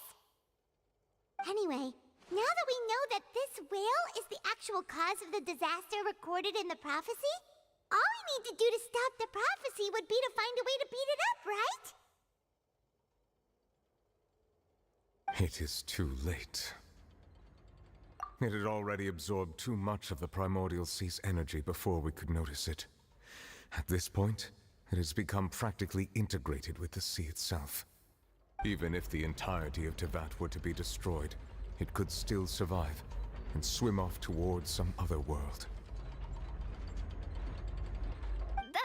That's not something I will accept. We've already done everything we can. We've come so far. You can't just tell me that the last hurdle is some impossible foe. That's just not fair. Indeed, that's not how a grand performance should end. I'll fight it to the end, no matter what. So the prophecy will be fulfilled no matter what, huh?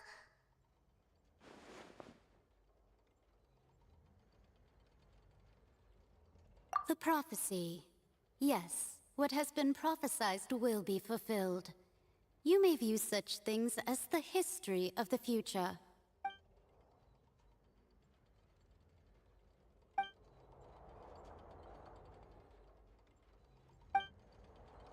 Just as prophecies are usually only the future as seen from the perspectives of the gods, could things be happening in hidden corners where the gods' gaze does not fall?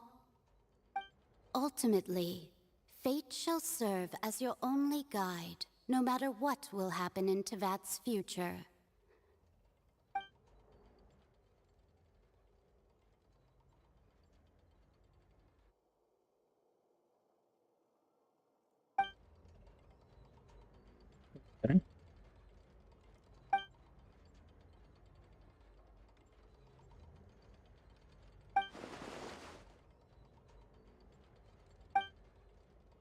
Basically.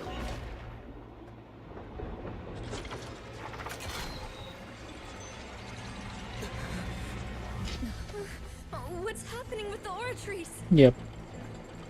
I believe it is preparing to carry out the death sentence.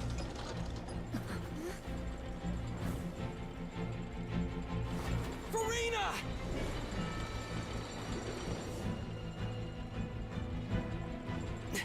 No, I still need answers.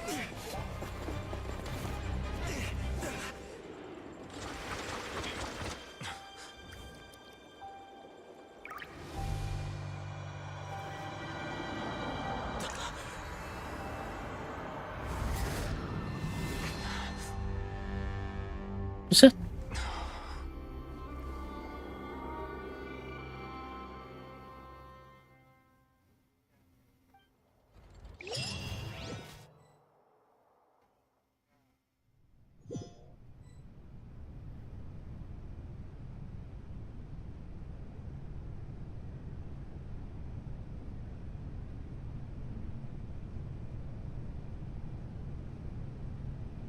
You...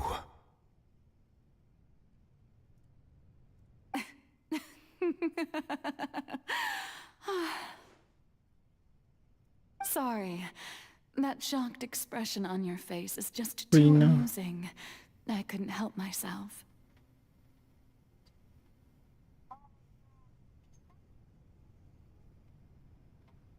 You are not Farina. Who are you? Who are you? Ah, the sweet sound of bewilderment. Marvelous.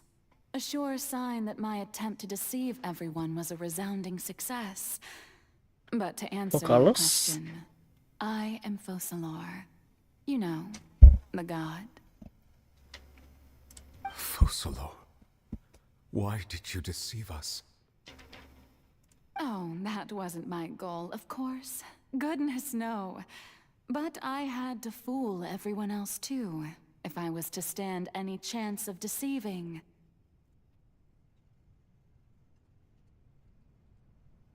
The heavenly principles. What? Deceiving the heavenly principles?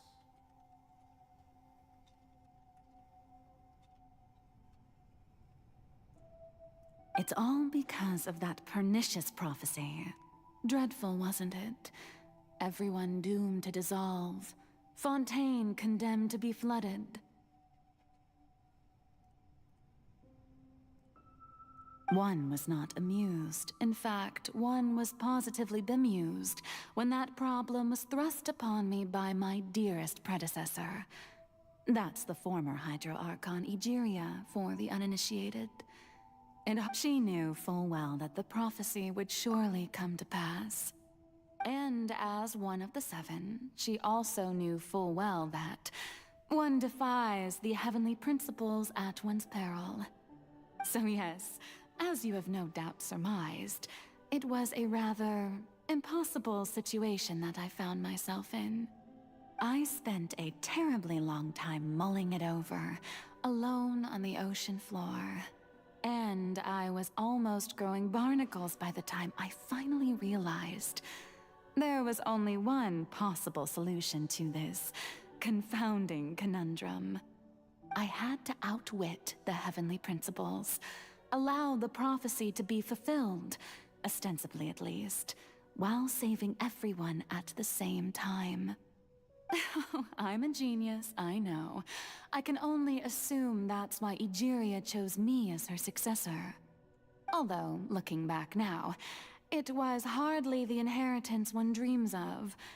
Between the task of saving the nation, the quotidian duties of the Hydro Archon, and not to mention the original sin of creating a new race of humans, I dare say she left me quite a colossal mess to clean up. But one can only play the hand one is dealt. I did not choose this, any more than I chose to be one of her Oceanid familiars. So you were also once one of the Oceanids, transformed into a human by Egeria's hand? Yes, I was. I always dreamed of becoming human. And I still do, even now. In my eyes, to be human is to be part of the greatest opera ever known. After becoming a god, I separated my divinity from my body and spirit, leaving behind only a self that was as naive and bewildered as my past self on her first day as a human being.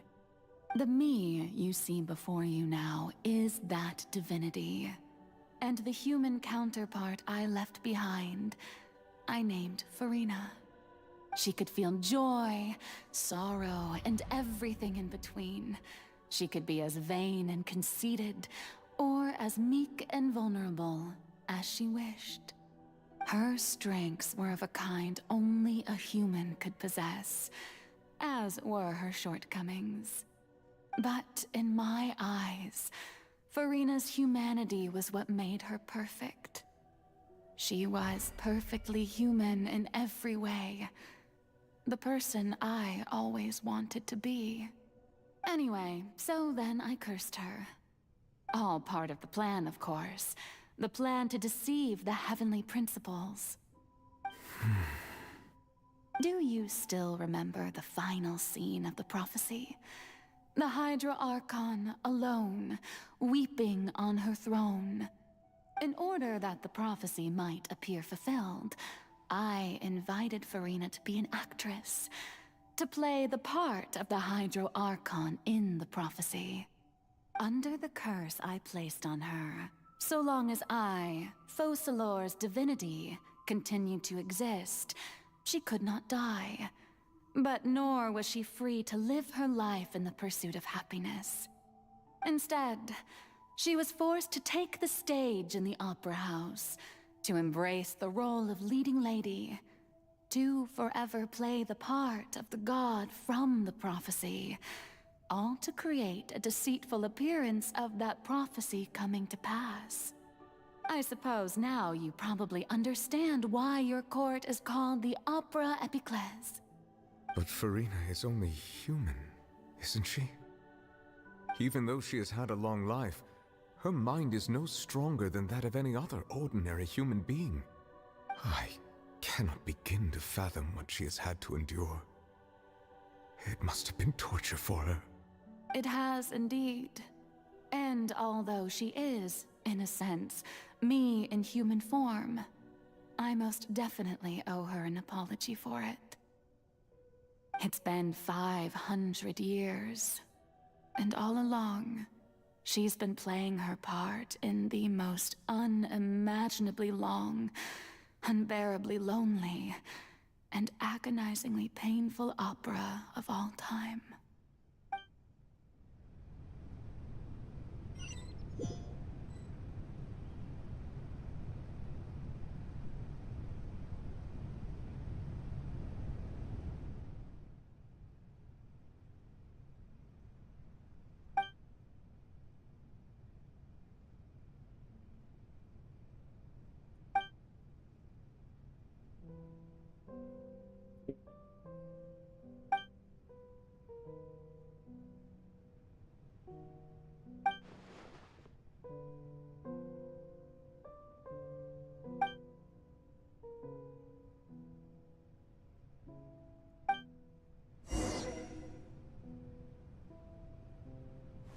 Oke, ngobrol sama Farina.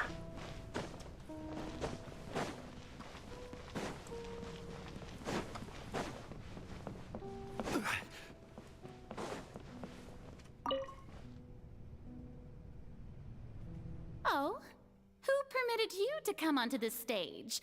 Now, I understand your admiration for my august self, but I must ask you to keep to the rules.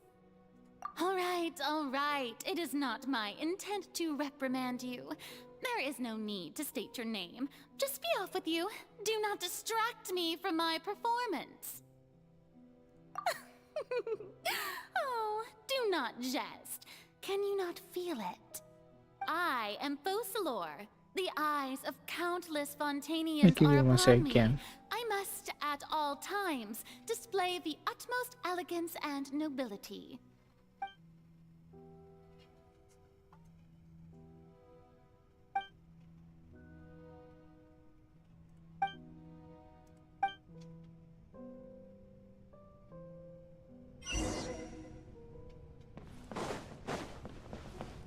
Dear audience, the performance is experiencing a technical difficulty, but worry not.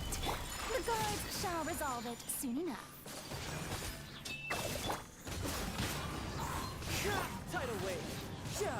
Brace yourself. This is gonna hurt. Kamisato to art. Sumetsu!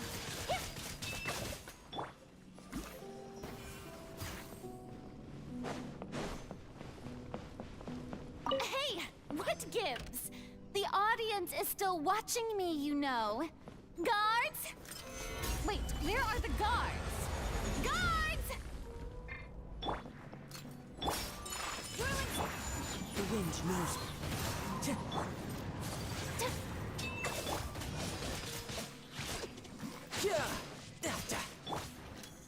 One with nature. Gather. Take flight.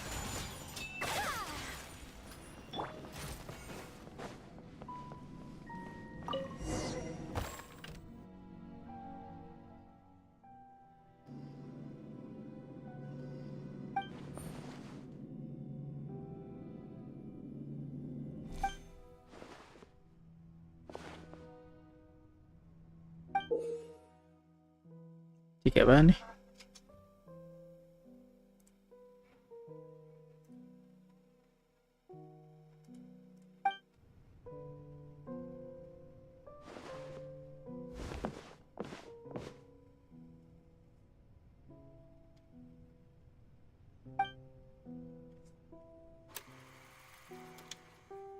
Before a mirror, Farina.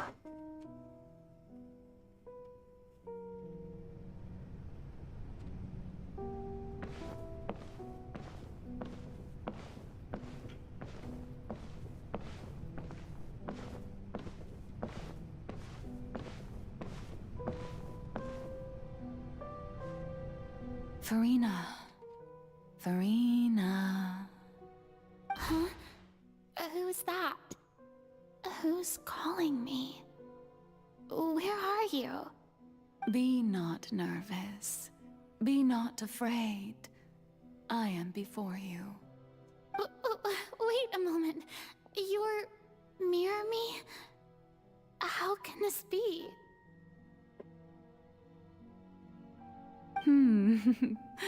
Mirror you, huh?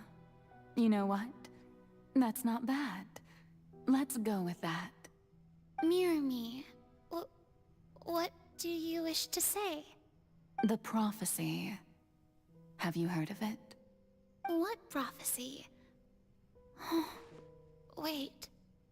I know. I think.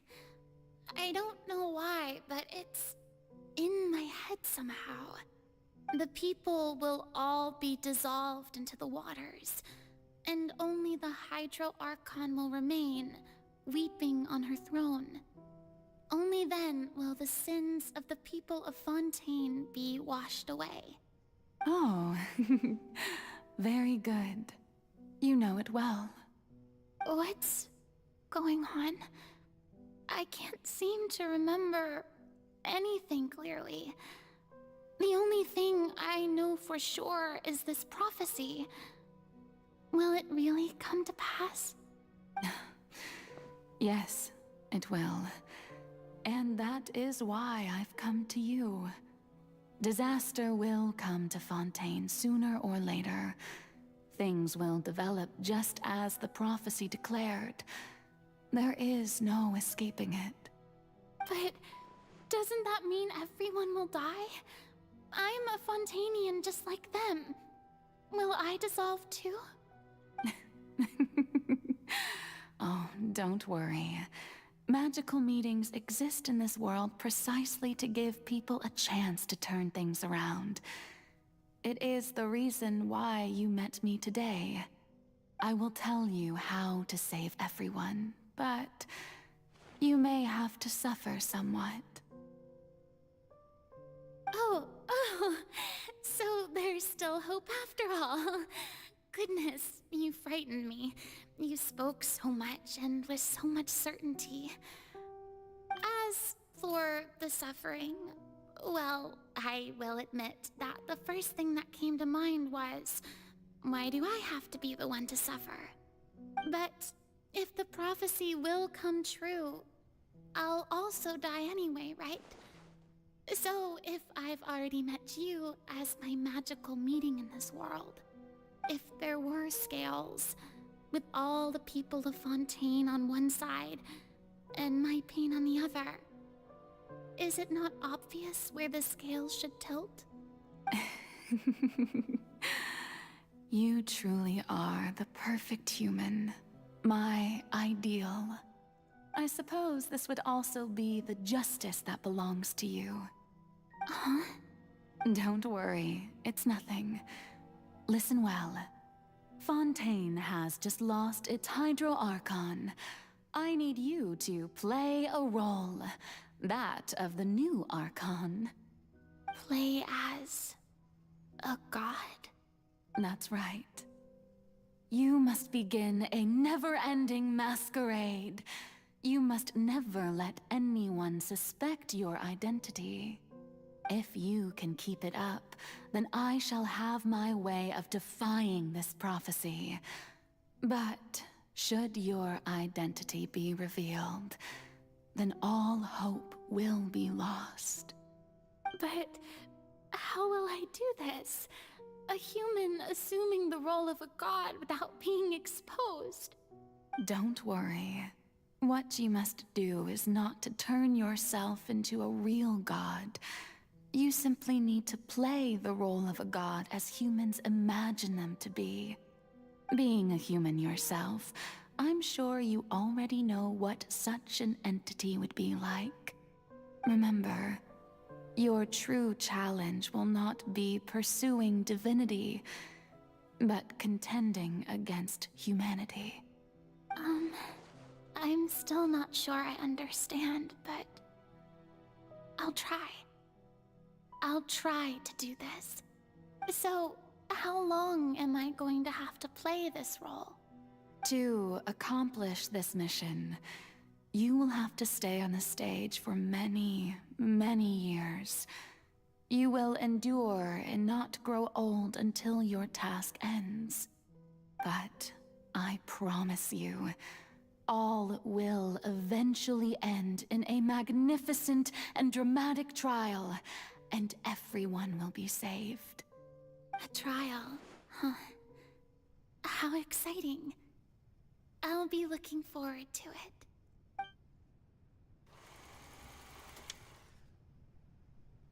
Genshin Space Farina.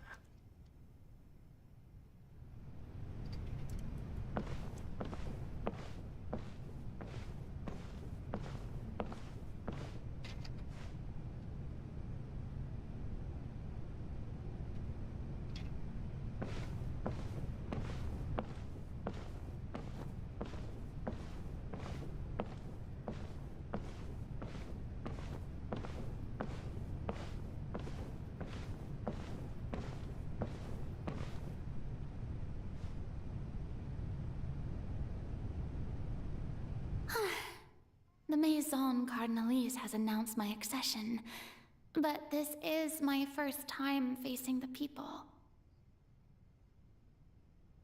What should I say to most appear like a god? To be honest, I still don't know. Perhaps I should first try to act natural. Some guys.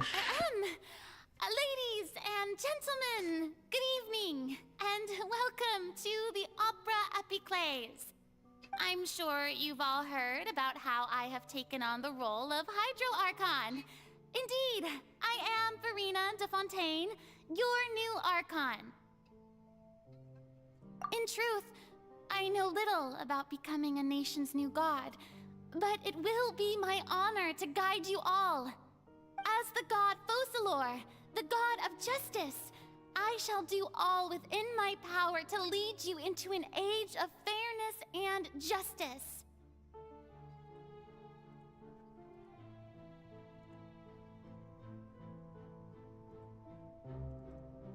Once again, thank you all for coming. If you should have any questions or suggestions, please send them to the Maison Cardinalise. The future of Fontaine will require us to work together, after all. This should do it. I thought I might stammer, but thankfully, I was able to convey my thoughts just fine. Okay, and next. That's the new Hydro Archon. Is this some kind of joke by the Maison? I would have thought that a being that surpasses humanity would be a bit more assertive. Hey, did you hear that? She even told us to send her suggestions there at the end. Shouldn't gods be all-powerful? She's being so modest. What's the difference between her and an ordinary person, then? If you ask me, perhaps the succession didn't actually happen. She might just be a Maison-back puppet. Wait, what's going on? Why is everyone suspecting me of being a fake? Oh, this is bad. If I get exposed here, there'll be no saving the people from the prophecy. Right. Mirmi said that I just need to play the role of a god as humans imagine them to be. Calm down, Farina. Think. What do the people want? How would they imagine a god to speak and act? Assertive, with a strong sense of presence. One who can dispel all doubt. is the character I'm fated to play.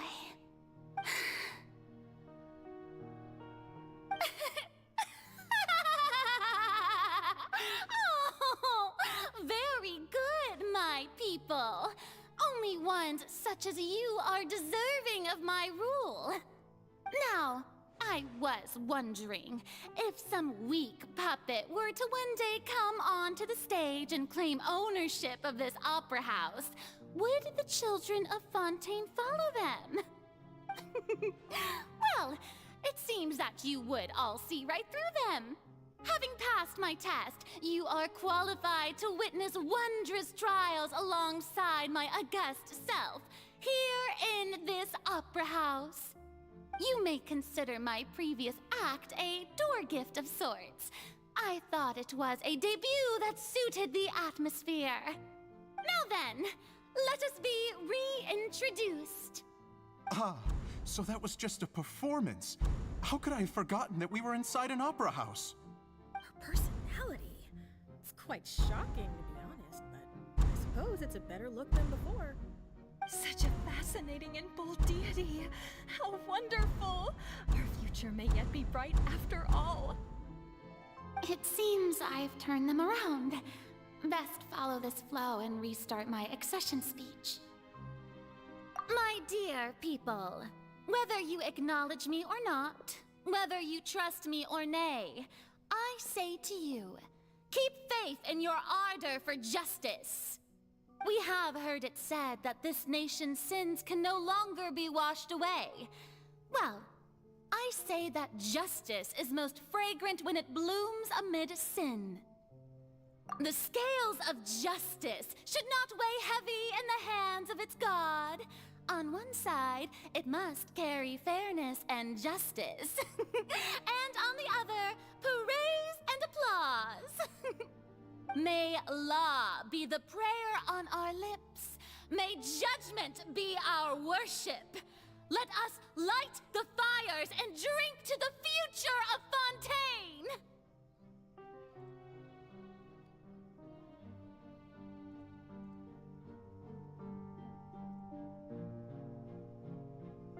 There is no trouble in this world that justice cannot solve. All that is needed is for you, my people, to believe in it, heart and soul.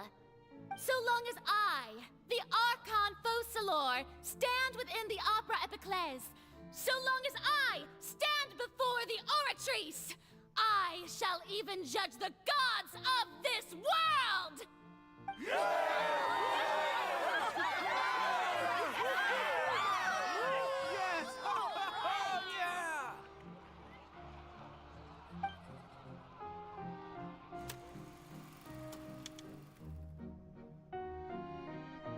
Opera house, Farina.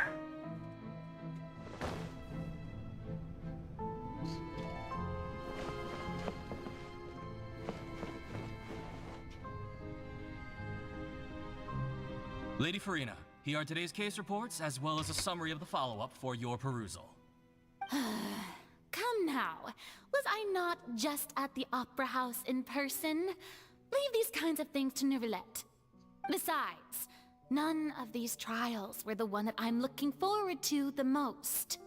If I may be so impertinent, what kind of trial are you truly looking forward to? A magnificent, dramatic, and wondrous trial.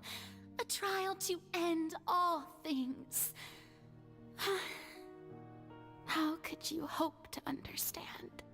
That's true. I fear I lack the ability to grasp your divine thought, Lady Archon.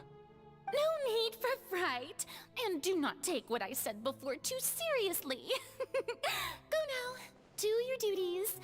The trial I await. It will come one day.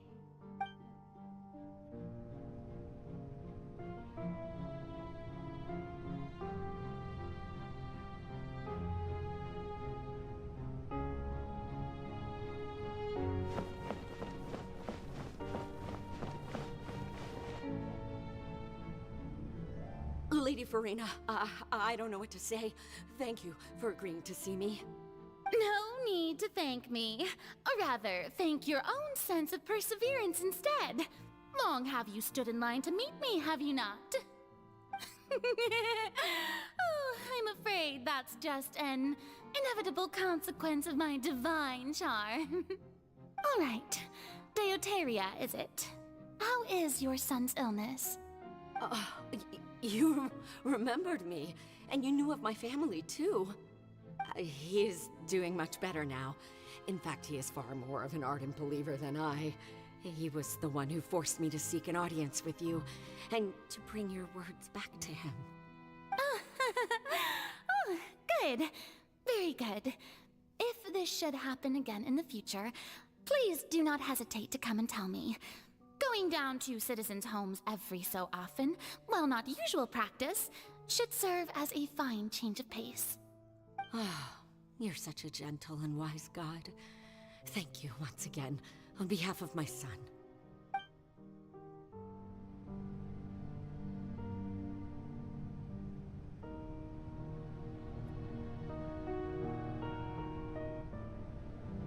Puyo Jonzo, tinggal follow.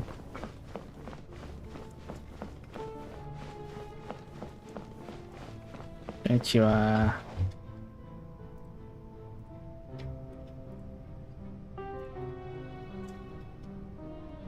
Lady Farina, here are the latest hydrological reports. As for the specific parameters you asked to take note of, I'm afraid things still don't look good. Oh, thank you for 10 bits. I appreciate it. Thank you so much. As your god, all manner of signs indicate that the prophecy will still come to pass. Forget it. That's not something you need to worry about right now. Thank you for the alert. Well, as I understand it, the Fontaine Research Institute is also trying to find a way to counter the rising water levels. Really? Have they found anything? I'm Thank you so much. afraid that they haven't found any effective solution thus far. Oh, is that so? Well, no wonder. This issue has reached the realm of the gods after all. Still, their spirit is praiseworthy.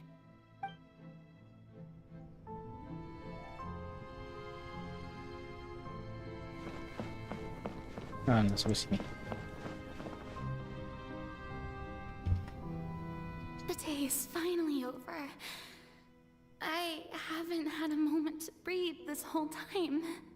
But it's good to see that everything's getting on track. There are no longer any voices of suspicion. Maybe this is fine. I just need to keep going, and everyone will be saved. All right, Farina, don't think too hard about this. You need rest. Tomorrow's a new day.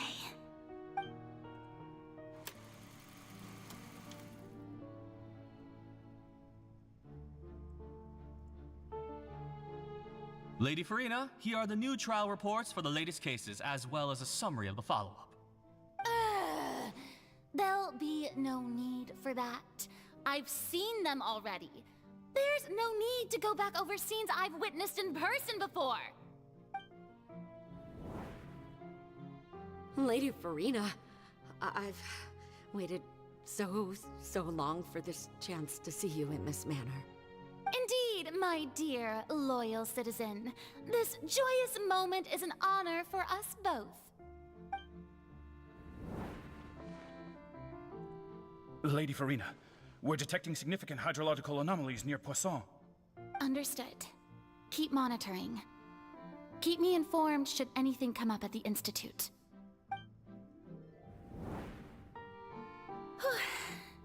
I don't think I let anything slip today.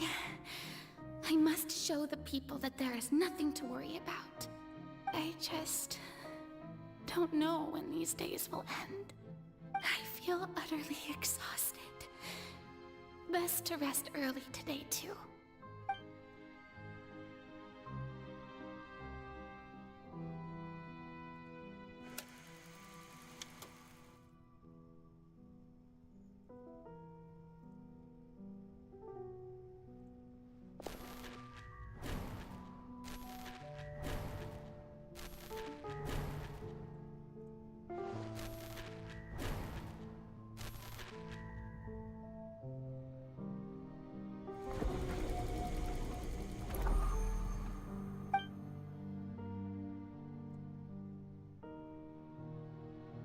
Lady Farina.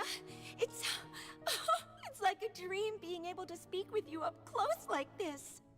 I've heard that the first member of our family who was honored to receive an audience with you was Madame Dioteria, almost 20 generations ago. And what a fine family yours is indeed. It brings me great joy to meet such a faithful believer, a descendant of a line most ardent. Surely you exaggerate, Lady Farina. My lady? What is it, good citizen? Oh, are you crying? Uh-huh. Oh, really now? I didn't even notice. This must be the overflow of hydro from my person. Well, can't quite help being the god whose dominion is the waters, can I? No wonder. No wonder. A manifestation of your power, then. Oh, Archon, I am honored to have witnessed it. Honored indeed.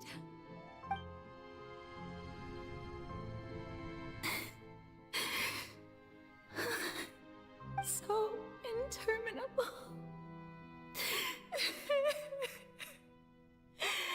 So lonely. Just how much longer? Hundreds of years must have passed by now.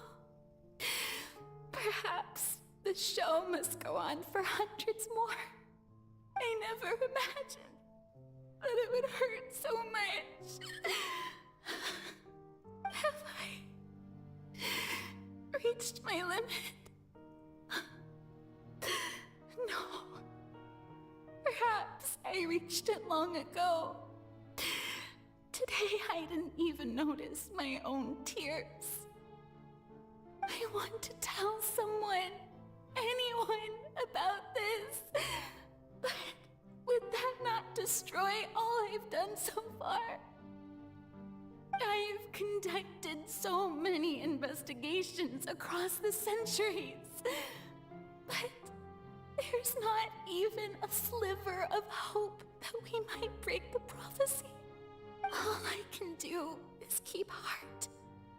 I must maintain this act. It is the only way to save Fontaine. Please, mirror me. You have to succeed.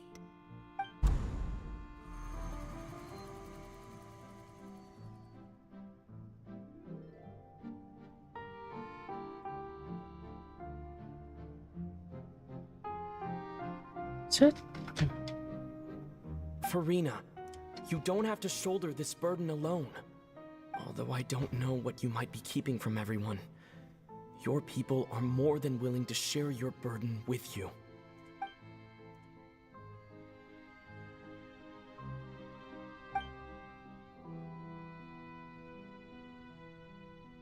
Share my burden.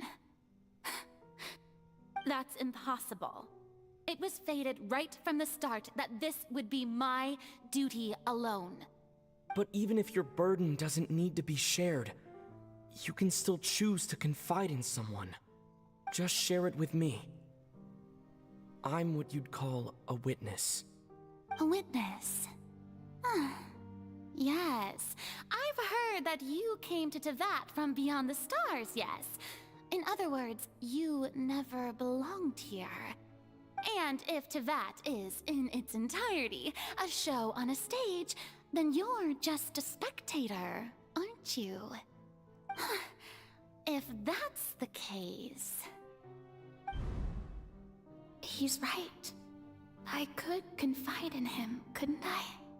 But if things don't play out as expected, the people of Fontaine will be the ones to pay the price. No, Farina. You shouldn't be selfish. But what if it's really alright?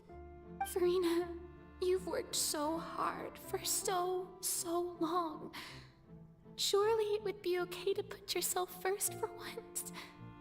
Just this once. Is it such an outrageous thing to do anyway? To find someone in whom you can confide your frustrations and sorrows? Surely it could not hurt. If you let this opportunity slip through your fingers, it might never come by again. Think about it long and hard.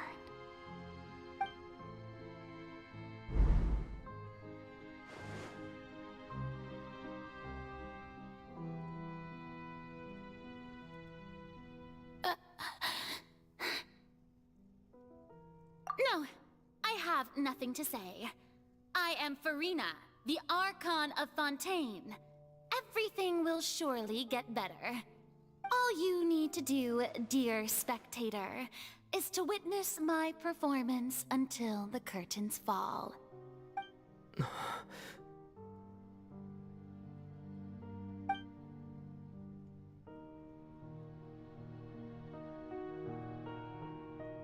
Fine. Fine.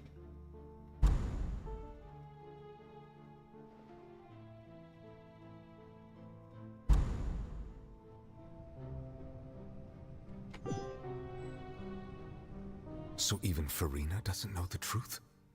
You've never once let her in on the full plan? Yes, it had to be done. To deceive the heavenly principles, you must first deceive yourself. She did very well.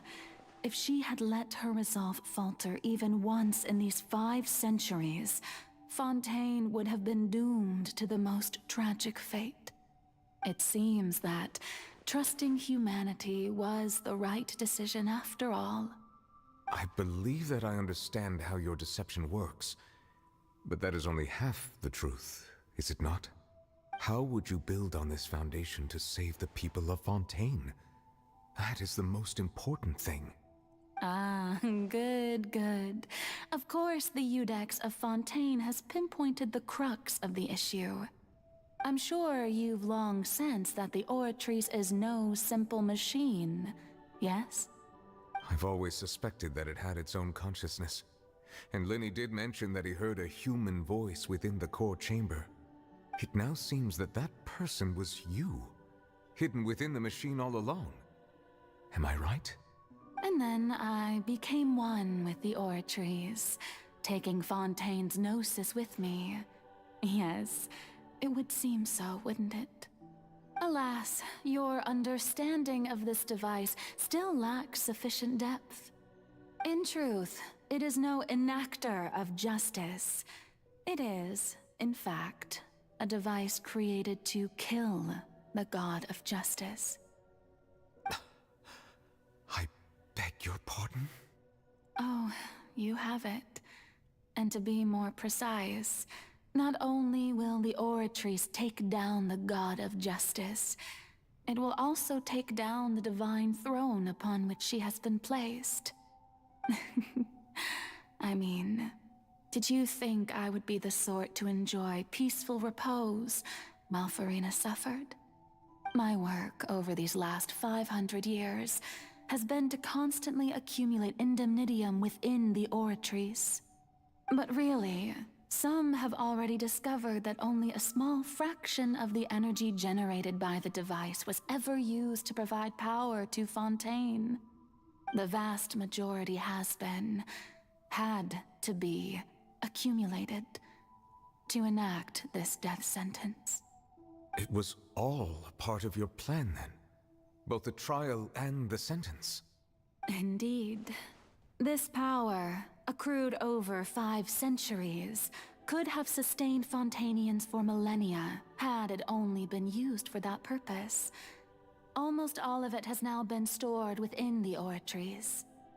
But only power of this magnitude could hope to destroy the Hydro Archon's divine throne, shaking the rules established by Celestia, and breaking through the institution that is the Seven.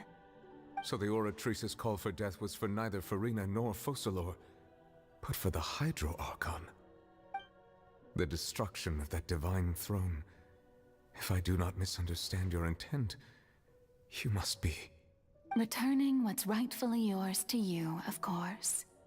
In other words, this was all done to return the authority of the Hydro Archon to the Hydro Dragon of this planet. But...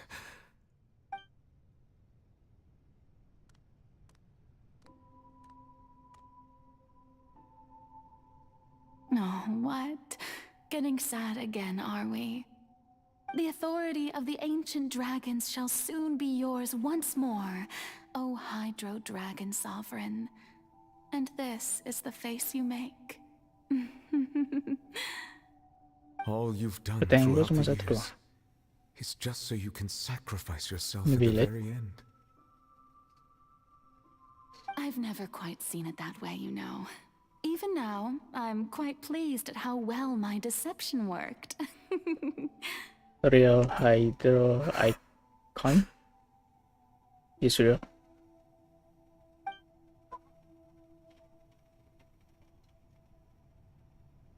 Hydro Dragon, don't cry.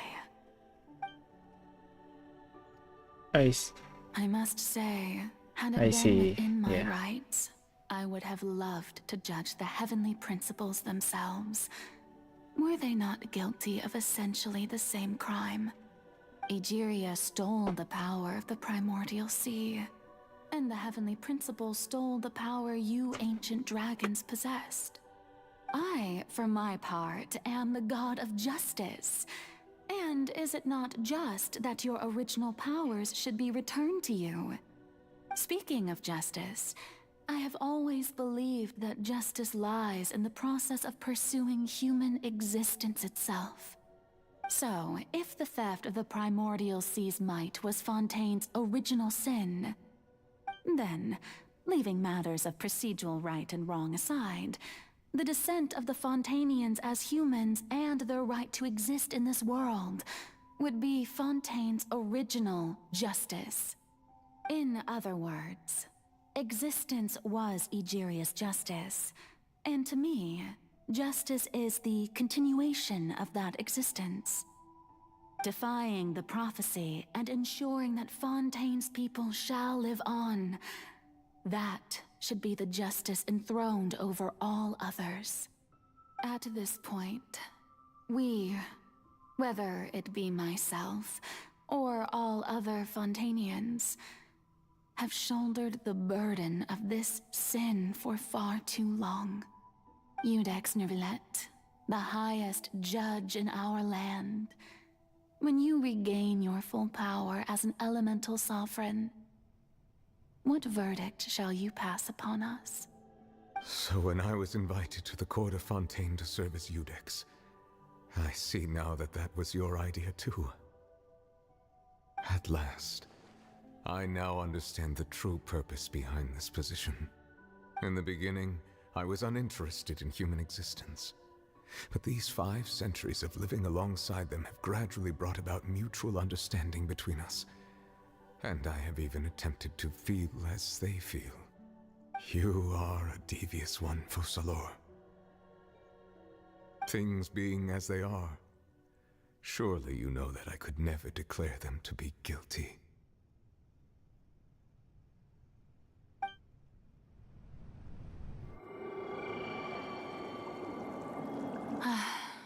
The hour of my execution is almost here. For the sinner, the curtain call has come. I know I may not sound it, but faced with death, I find myself a little afraid. Perhaps this is one thing both gods and humans have in common.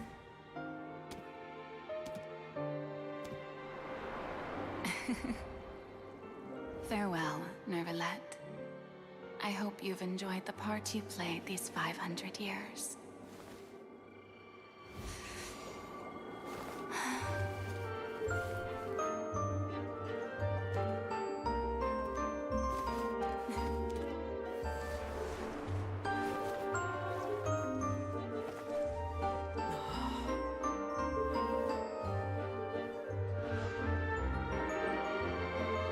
Oh no.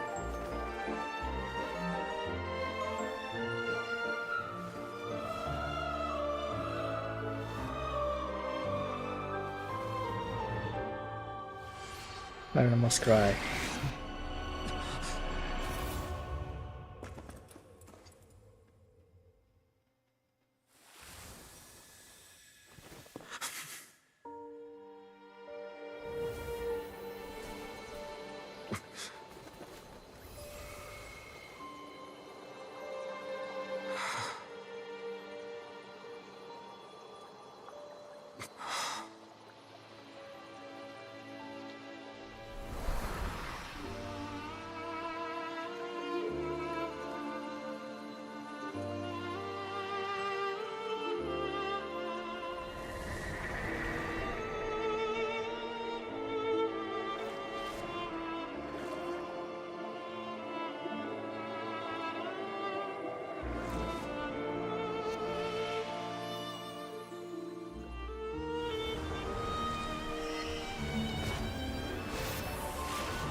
Wow.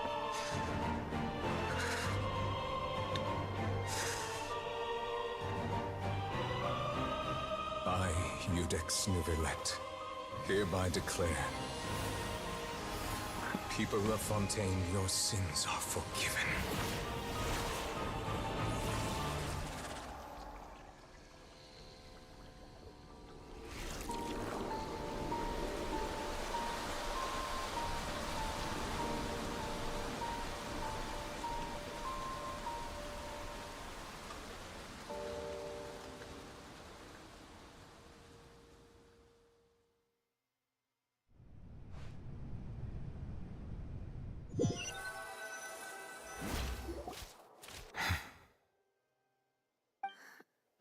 What just happened? Has the death sentence been carried out? Was that bright light some sort of misdirection? I have a feeling that something huge just happened. But since we're all still alive and haven't been dissolved, I assume whatever happened was good for us. It's time to end this. We must mete out punishment to that beast. Didn't you say just a moment ago that it can't be defeated? I have gained the strength sufficient to deal with it. Through certain means, I now have the ability to separate the power of the Primordial Sea from that creature. We should seize the opportunity to pursue our quarry. Traveler, now that the oratories can no longer function, I require an executor to help me mete out justice.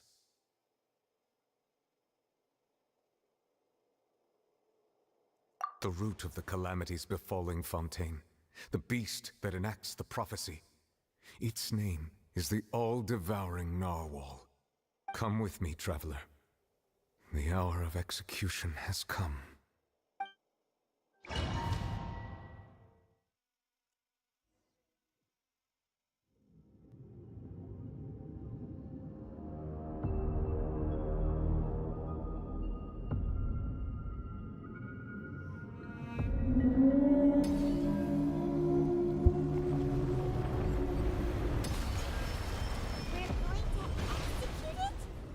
But how are we going to do that? It's huge! I've already done my best to separate the power from the way. Considering the size of the beast, I cannot reach the power source. Unless we can find a way to attack it from within. I shall share a part of the ancient dragon's power with you. We shall look for an opening together.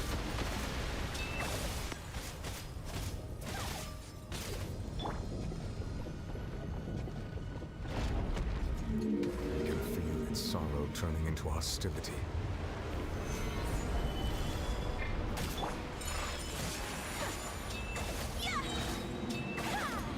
Sakura swirl! Okay. Don't worry, Ciri. Kalau mau tidur aja. It's okay. The all-devouring narwhal cannot resist its instinct to devour. Continue to trigger its hostility. Chance will present itself.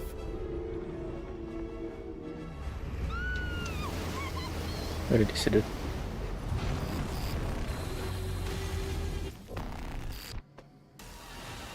Why is there a rollicking thingy over there? It looks really scary.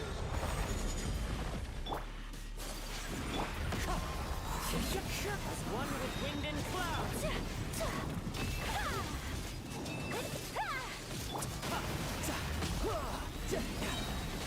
Shouldn't let your guard down. I have granted you my protection. Do not fear. Seize the moment and use my power to suppress the truth from within.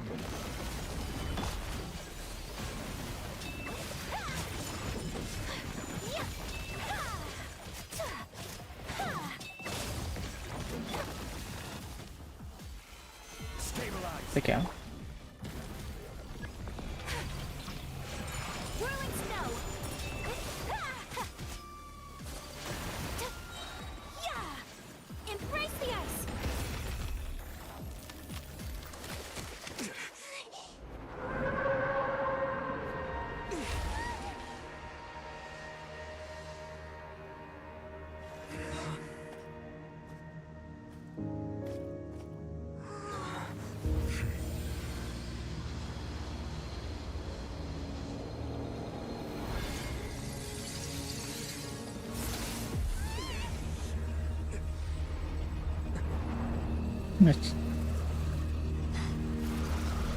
Nah itu cewek. Yep.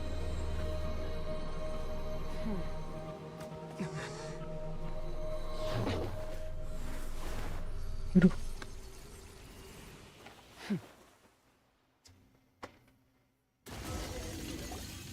Thanks for helping with the cleanup. It should have been my job, but oh well. It was just supposed to be a short private training session for me. Si I punya didn't think ciao. that my disciple and my master's pet would start brawling in the meantime. Well, actually, I had a feeling that it would happen at some point, but they bumped into one another earlier than I thought. What a blunder. I suppose I'll have to swing my sword 3 million times as penance. That power. Who are you exactly? Paimon has an idea. From what she said earlier, she must be Child's master. Skirk, right? Oh, Skirk. It's just that he gave us the impression that she was the less talkative person. I simply did not have anything to say to the weak. But you, on the other hand, managed to defeat the all-devouring narwhal without using power from beyond this world. So you may speak to me as equals.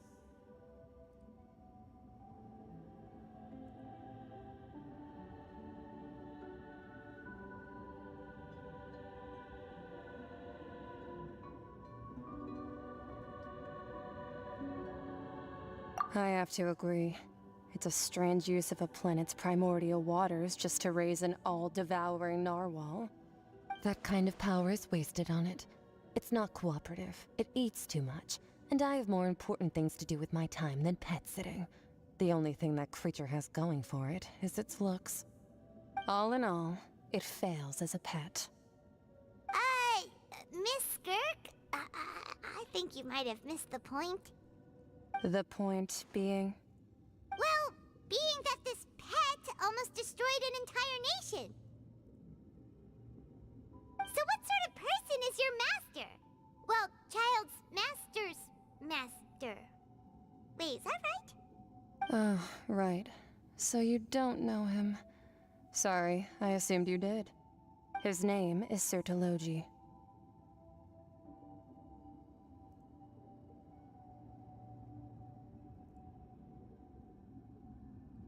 Utaloki. I am unfamiliar with that name. Huh. So Master is insufficiently famous. How should I describe him then? Have you heard of the name The Fowl? The Fowl? Still nothing? Well, how about the Visionary? Vetterfulnir then? Or Gold Rhindaughter? Ooh, that one we've heard. Rhindaughter's part of the Hexen Circle. She's Albedo's mom, right? Oh, so you do know that name. To be honest, I also heard all of those names and titles from my master. Albedo. I don't actually know them either. But I suppose you understand now, yes? My master is likely a similar sort to Rhindaughter. They are both pursuing some form of perfection. Wait, didn't you also mention a visionary person? Paimon didn't quite catch their name.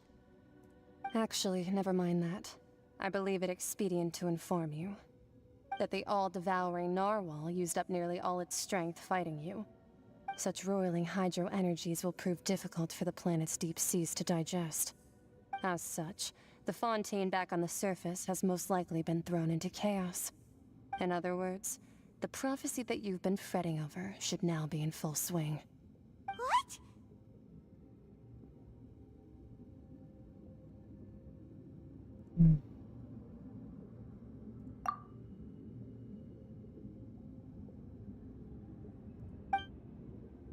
Whatever.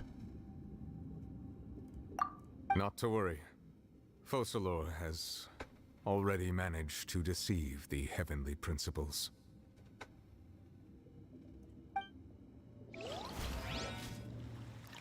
In the end, the people will all be dissolved into the waters, and only Farina will remain, weeping on her throne.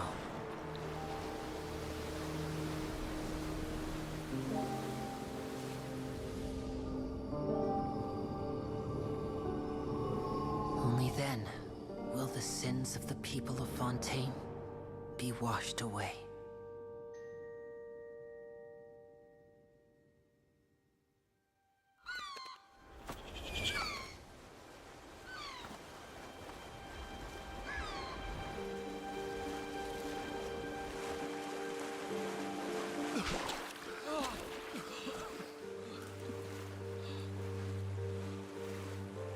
Hey! Help! Over here!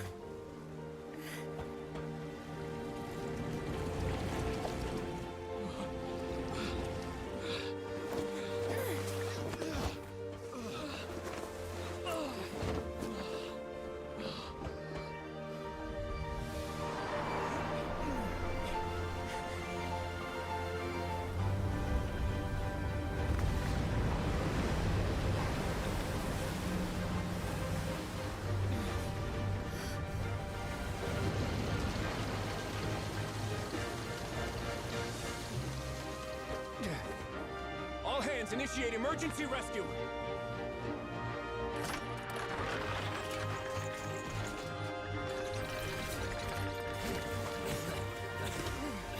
Hurry!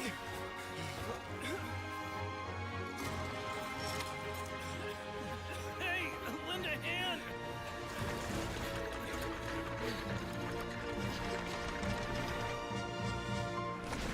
Ini semua orang yang di sini.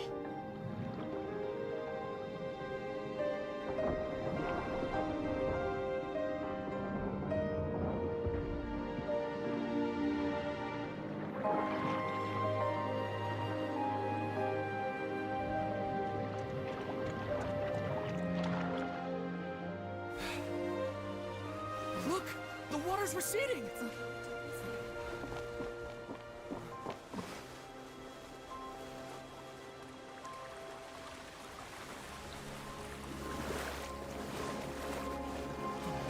It's a miracle! Water's receding.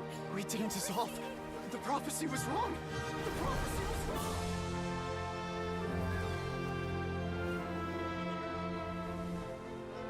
Halo Dona, kabar? Gimana kabarnya?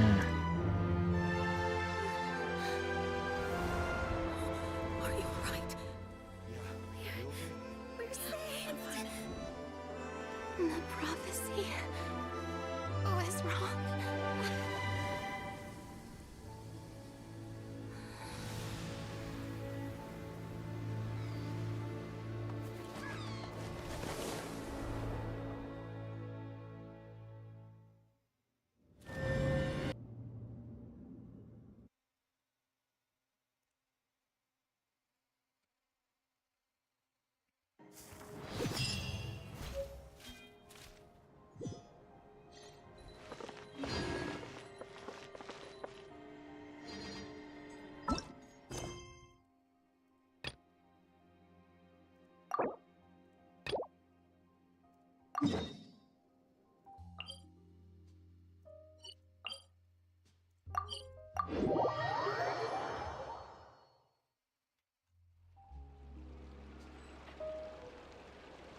Coba aku masih gini aja.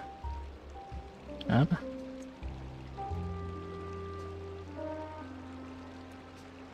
So this is a day in the life of the traveler. I'm learning more Adakah about you Anda all the baru time. bangun?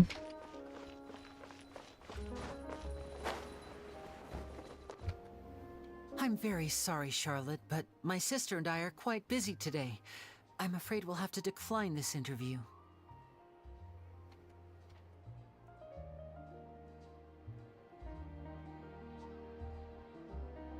Gak ada membak, gak ada yang spesial. Jadi biasa-biasa aja.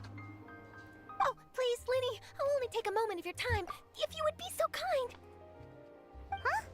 What's happening here? I spent all night writing my piece about the Phantom Weasel, and it was going to go to print this morning. But just as dawn broke, I suddenly received news that Caesar's fiancée, Itu Gemma, baik. had contacted the guards and confessed to having been the Formal real ya. Phantom Weasel all along. Okay. That was quick.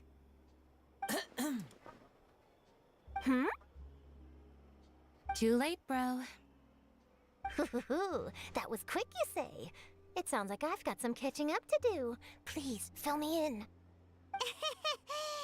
Whoops. Aha! My instincts did not lead me astray. You do have something to hide. Gemma turning herself in must have something to do with Linny's performance last night. Maybe watching my high-altitude escape trick reminded her of a better time with Caesar, and she could no longer ignore the voice of her conscience. Huh. Okay, then. Wait, no, there must be more to it. If that's all it took for her to have a change of heart, how did it take her 10 whole years? Well...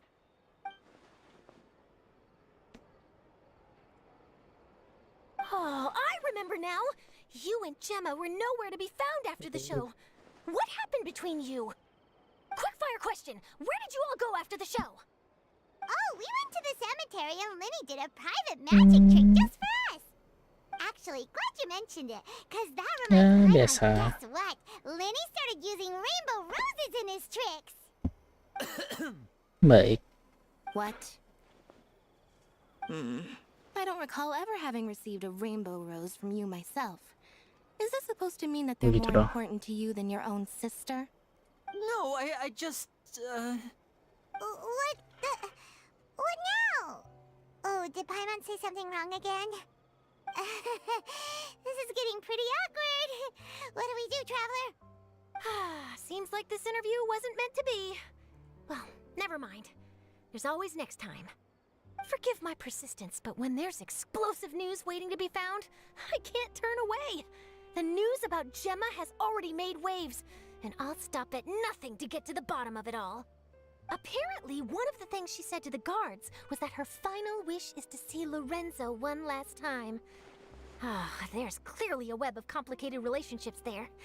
Can't blame me for being curious. All right, I guess I'll leave you to continue the rest of your conversation in peace.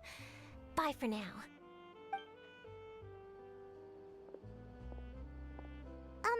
Lynette? Paimon didn't mean to... Don't worry, I wasn't angry. I was just trying to distract her. Oh, really? Oh, thank goodness. You scared Paimon there. Phew. You and me both, Paimon. You and me both. At least it did the job, right? Please, take good care of that rainbow rose. I'd be really upset if you lost it.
A blade is like a tea leaf. Only those who sample it many times can appreciate its true qualities.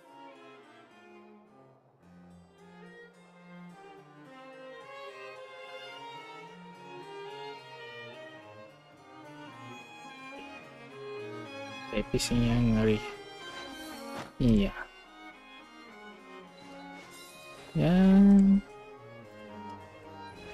Dibilang enggak sih. Ya boleh bilang enak.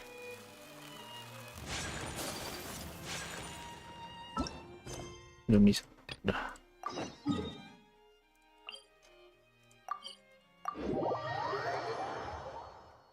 Ya, gue pakai fight Gen 12 sama attack 30-60.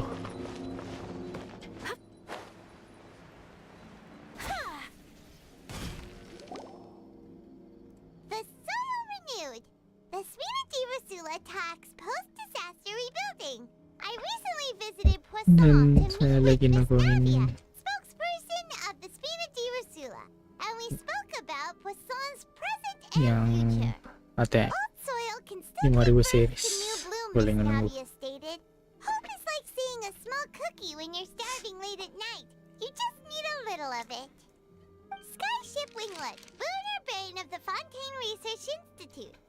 The various disputes that have arisen on account of Mr. Edwin have suddenly become a shield over the Institute, with Jurier turning out to be a once overlooked hidden gem. People always call the first researcher mad, but few know what to call the second. And should that latter person achieve a miracle, they would find it all the harder to find a word with which to classify him and his team. Wow! Paimon barely recognizes the people in the reports. Oke, cobain. Jurier and Navia, they sound like real big shots. Sebenarnya boleh aja sih, cuma What do you think? Pretty ke thrilling, obrolannya The gak gua Stingbird's nangkap idea was gitu pretty loh. simple. With the Jadi disaster gue just Inggris having aja. passed, we would print a free edition packed to the margins with good news to calm people down. The value for these big scoops lies in their inevitable follow-ups. We'll publish further reports and go into the stories behind those people. Edwin's assistant, Jurier, created a true flying ship, while Navia is leading people in the reconstruction of their home. I'm sure that these stories could draw even your well-traveled eye.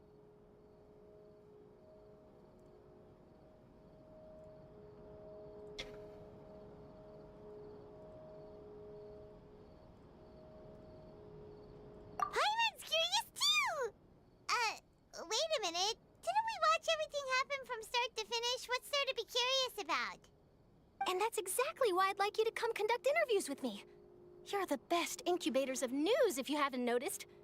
And Oh also, iya, with you dia udah around, hilang. I'm sure Dia I'd tidur get ya. to see that Duke. Are you sure? Hasn't he turned you down several times already? Oh, this time will be different.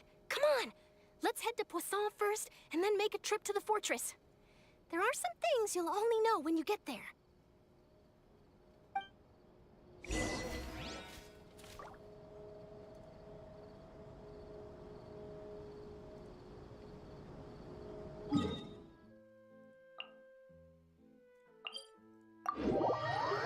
Suruh ke bawah.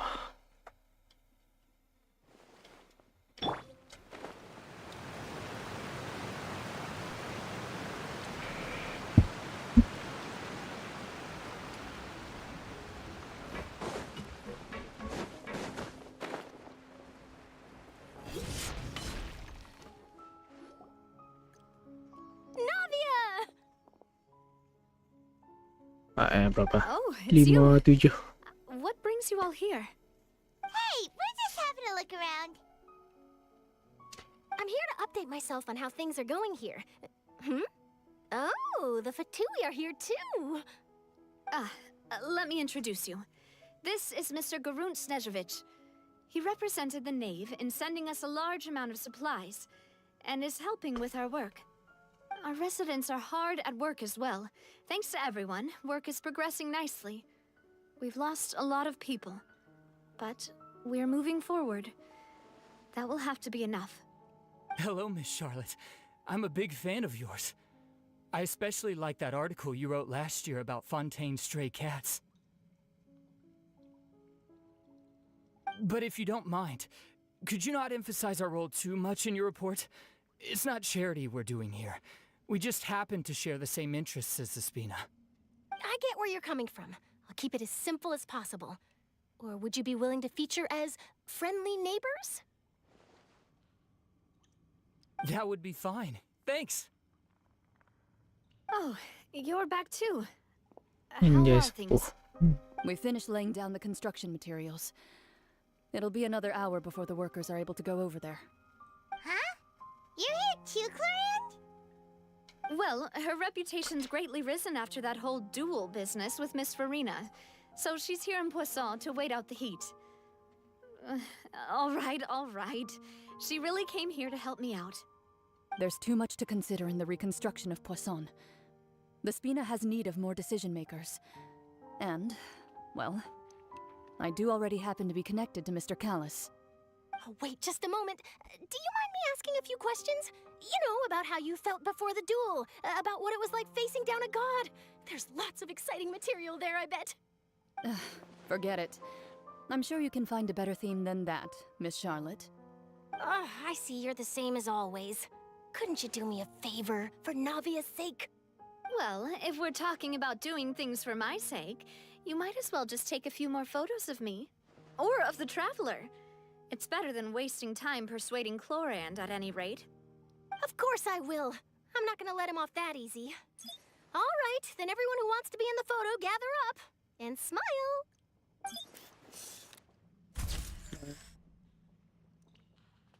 How did it go? Was it a good shot? Did Paimon look cute in it? Not bad. Your addition really helped the composition of the picture. All right, hang on a moment. Let me snap a few more shots.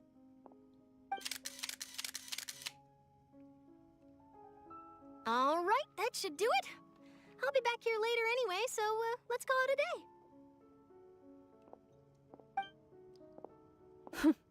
You're very quick. Speed is of the essence when it comes to the news, and freshness is the key. Also, not to brag, but I'm pretty good at building connections. Who knows? I might eventually get that interview with you after all, Miss Chlorand. Wow, you really do have that never say die spirit. I'm impressed. I'll hazard a guess that this is how you got that interview at the Fortress of Meripede.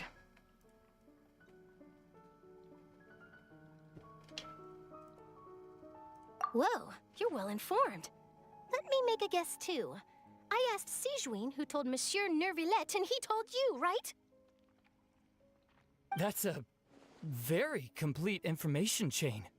In truth, all Monsieur Nervillette asked me was, when did the Fortress become so friendly towards the media? I told him that it was best not to speak too soon. There's no guarantee that Ridsley will make a personal appearance. You're right. I've got to treasure every moment I have with them. In which case, I'll be making a move first. Stay safe now. And tell me if you hear anything interesting. I'll treat you to afternoon tea in exchange.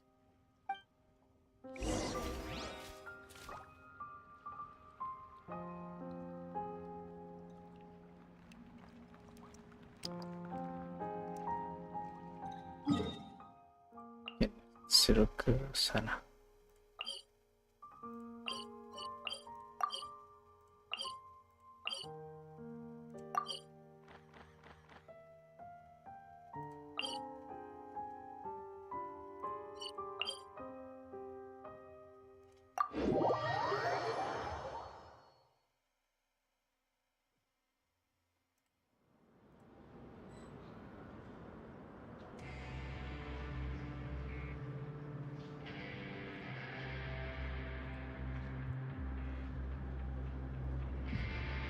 Okay.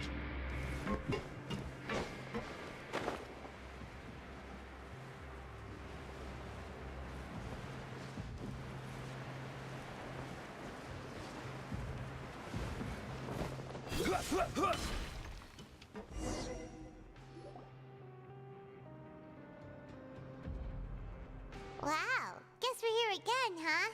There's a real nostalgic feeling to this place. Looks like you've been missing us. Did you come all the way to the entrance to greet us? Of course. I'm here to welcome you and our dear Miss Charlotte, whom our good head nurse recommended to me. It's an honor to finally meet the much-rumored Duke. Thank you for consenting to my visit to the fortress, sir. No need to thank me. But that said, I shouldn't be the focus of your interview. I trust you recall our agreement? Of course, of course. All right then, this way.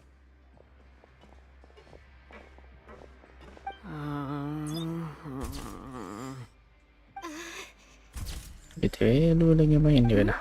Hey, no need to be so nervous. I've already taken all the photos we need.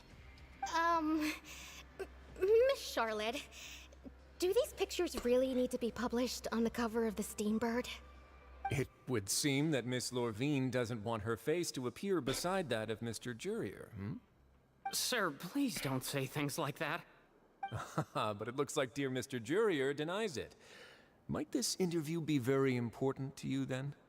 No, I just... This is my first time being interviewed, and I'm very thankful to the Steambird for... Now, I might not look it, but I actually did meet Mr. Edwin once. And I'll be honest, I enjoyed chatting with you more. You've definitely got more of that genius vibe going on. The boat that brought about a miracle, the ark that saved the people. Why, you recreated a myth back there, like an emissary of legend. Still, if I might ask, where's that flying ship now? Huh. Looks like Charlotte's trying to get herself another exclusive scoop. I have to apologize, but that ship is presently in the bowels of our factory. I'm afraid it won't be easy for you to get a shot of it. Really? Well, then in that case, could I have an interview with you to make up for that loss?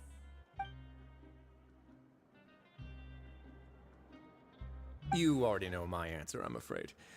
Best you interview our head nurse instead. Or perhaps you'd like to take another photo of this couple of researchers? Did you really have to use the word couple? Well, then, 2 solo photos will do. Is my hair messed up? Please, someone help me have a look. Things sure are getting pretty lively here.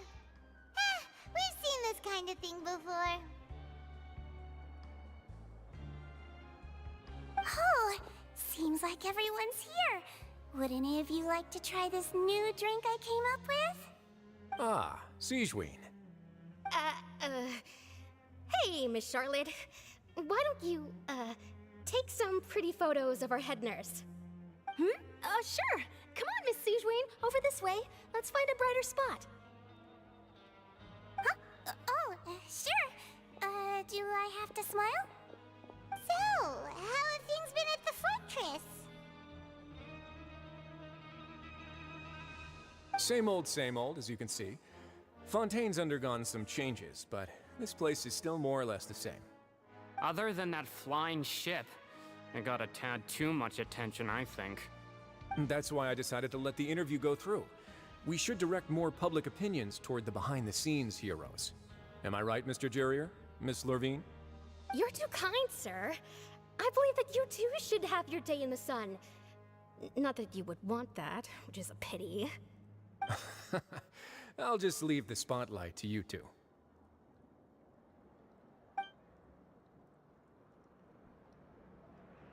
I see. Lots of things happened that day, huh?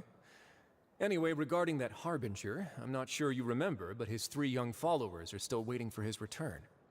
He sure did win them over, huh? I'll tell them that there's good news and bad news.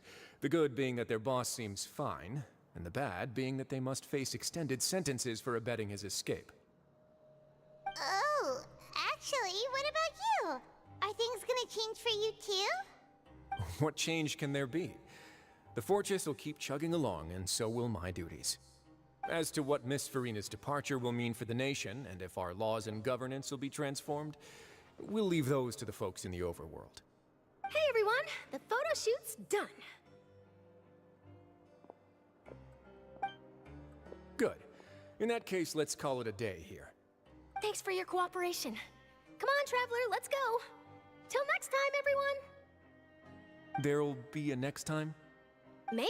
Who knows? I might write a story about the underwater factory next time. Until then. All right. Last stop, the docks.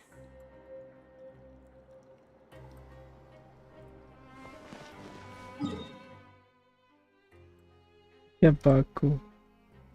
Bella.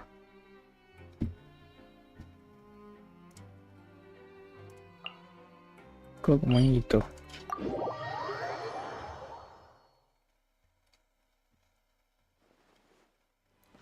Siapa?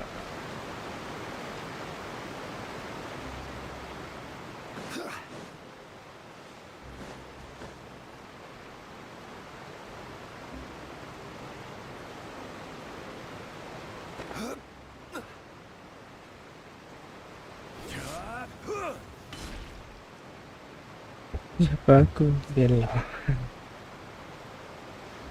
Halo, oke.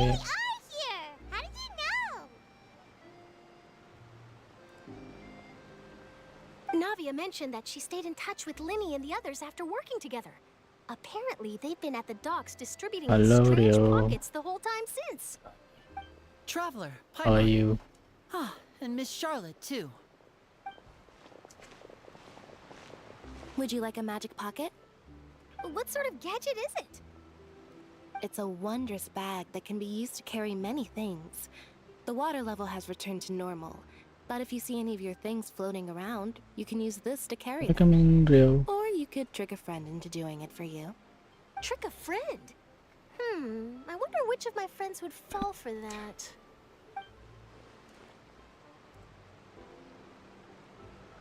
You could just make a friend like Fremine here. Isn't that right, Fremine? Is this what you meant by, I'll help you make some more friends? To be honest, that sounds pretty sweet. Could I have your contact, please? Sure.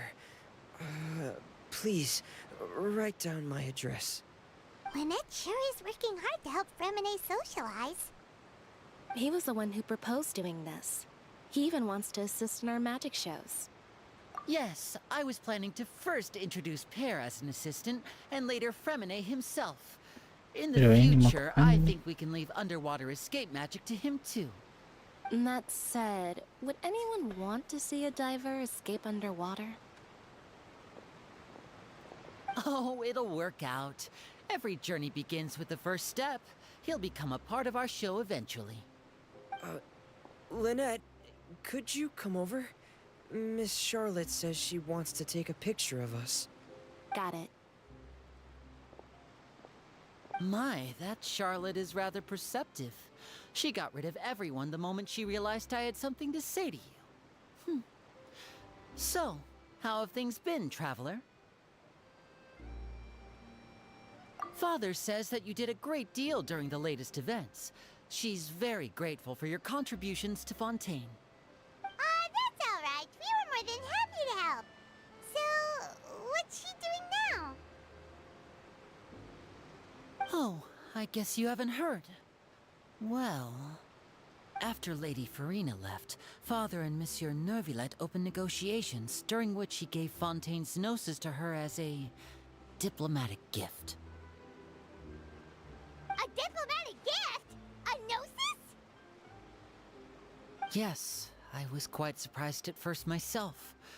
But when I thought it over, there were actually a number of things going for it. It could have been done as an apology for the incident with Lord Child, or as thanks for his help in tying the all-devouring narwhal down. Furthermore, Father did also lend significant aid to Fontaine and Poisson. Well, that's true, but this is a gnosis we're talking about. Doesn't this seem a bit irresponsible? I would agree, but I've also heard that it seems that Monsieur Neuvillette has had a significant change of heart regarding the matter. So there's some reason for this that only Neuvillette knows about?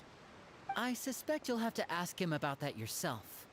Ah, yes, speaking of which, I did see him strolling around the entrance to the Fortress of Meripede a while back. Isn't he real busy and stuff? Paimon didn't think he'd have the time for that. But back to the topic. The gnosis was given to the knave, right? What about Child? They say that he's returned to Snezhnaya to recover from his wounds. I hear that the recent disaster really did a number on his health.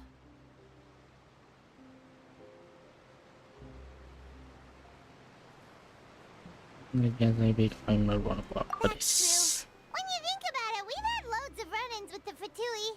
To think we'd be allied with them this time. So shocked by such a simple switching of sides?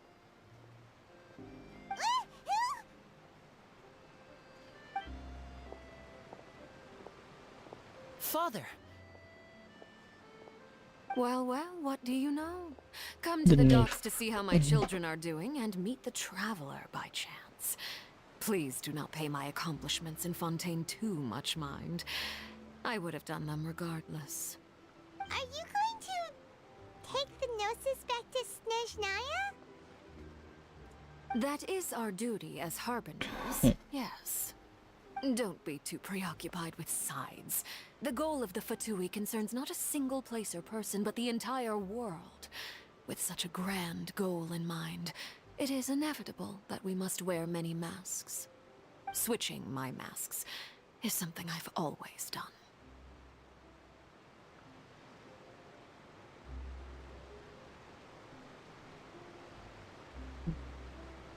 Well, that depends on many things. No one truly knows what the future holds. What good is honesty if you can't rely on it forever? As for you, I very much look forward to our next collaboration. Good things cannot be achieved alone, and you've proved yourselves to be great partners.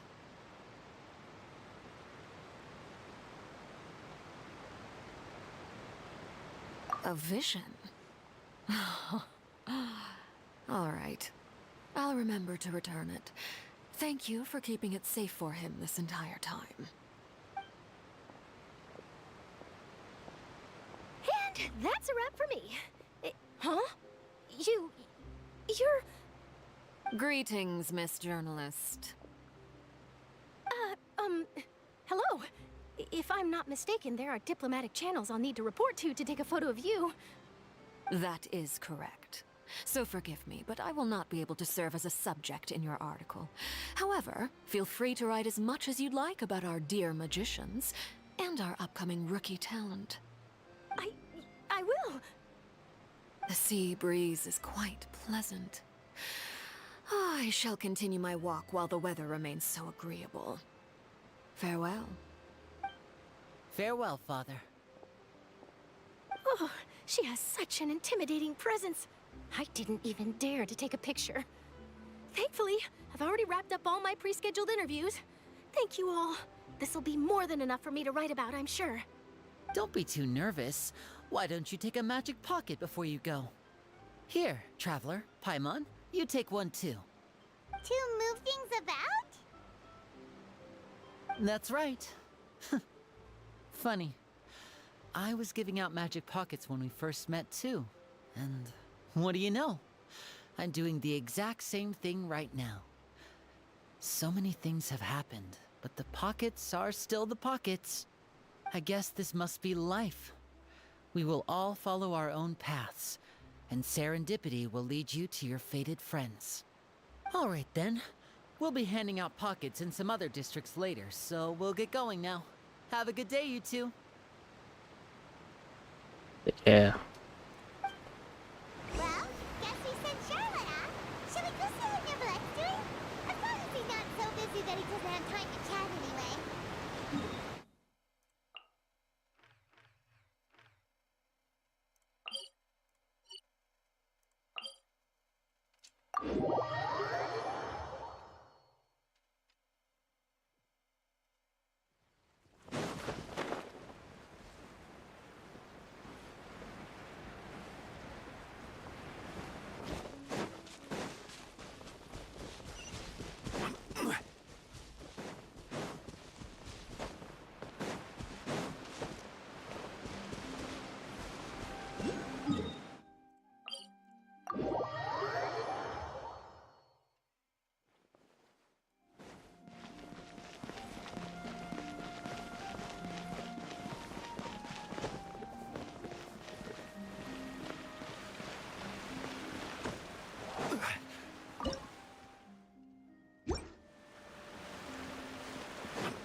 we're going to have free time this hour of the day. Really? Oh, I suppose you must have met Mr. Linney. He took the time to greet me earlier when he passed this way. In any case, you came at a good time. I was just considering reaching out to you to set up a meeting, so I may explain some things that I haven't had the time to before. Aw, Paimon's glad that you remembered. Thank you for keeping us on your mind, what with you being busy and all. Alright, let's have it then. How was Fontaine actually saved? The whole business is still quite the mystery to us. It is strange how words can often leave a bitter taste in the mouth when it finally comes time to say them out loud.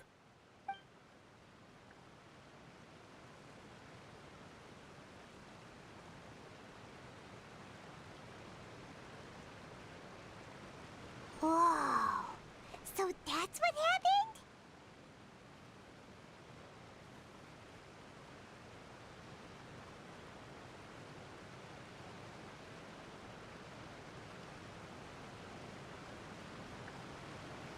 Focalor destroyed the divine throne of the Hydro Archon and restored your power to you, transforming you into a fully fledged elemental dragon sovereign. But Paimon still doesn't quite get what you did to save the Fontainians from dissolving. For me, the authority of the ancient dragons refers to absolute control over the hydro element. Fontainians were incomplete humans born of Egeria's use of the power of the primordial sea, with constitutions similar to that of mimics. But so long as those primordial energies remain within them, I could use the ancient dragon's authority to grant them true blood, after the fashion in which life was first brought into being on this planet. In other words, when I gave my verdict, Fontainians became true humans, and thus would naturally no longer be dissolved by water from the primordial sea. Focalor must have counted on you to make that decision as well. Your verdict was the key to making the prophecy appear to have come true while saving everyone.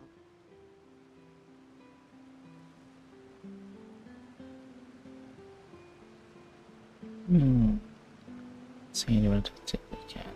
Yeah, and in a manner of speaking, Focalor finally managed to fulfill the original Hydro Archon's wish to turn Oceanids into real people too! It seems from your expressions that you still have more things you wish to ask. Ask away. I will tell you the truth as I know it.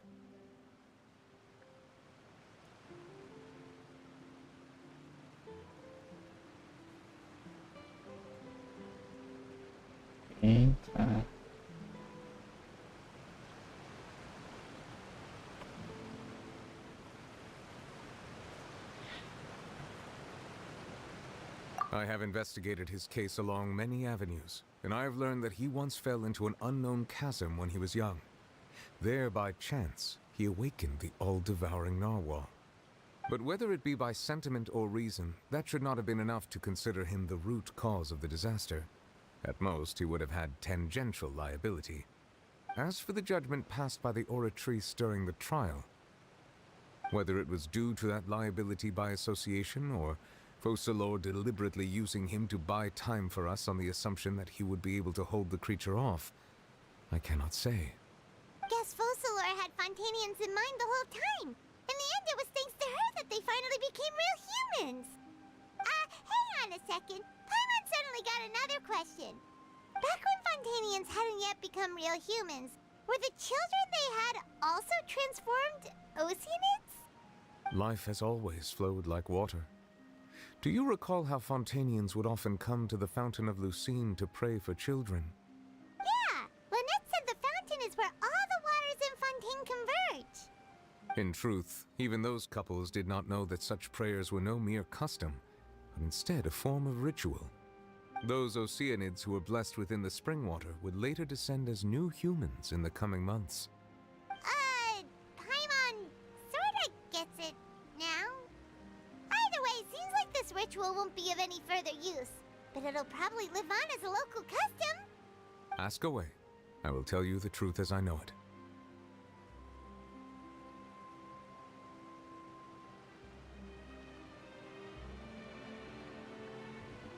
Yeah, about that. Risley said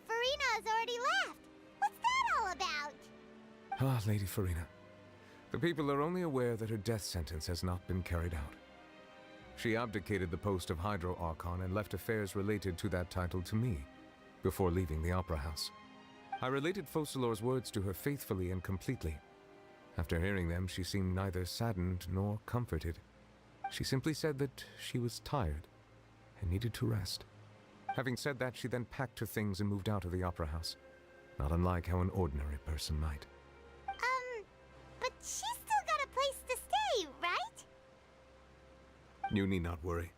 I will make arrangements to ensure that she will not want for food, clothing, board, or travel. In truth, I am somewhat happy for her. The wear and tear on her spirit will, of course, take time to heal. But now that she no longer has to play the role of Focalor the Hydro Archon, she can finally lay down her burdens and lead a normal life. What about you then? What are your plans now that you've regained your full powers as the Hydro Dragon? After Focalor passed on, the Oratrice also ceased to function.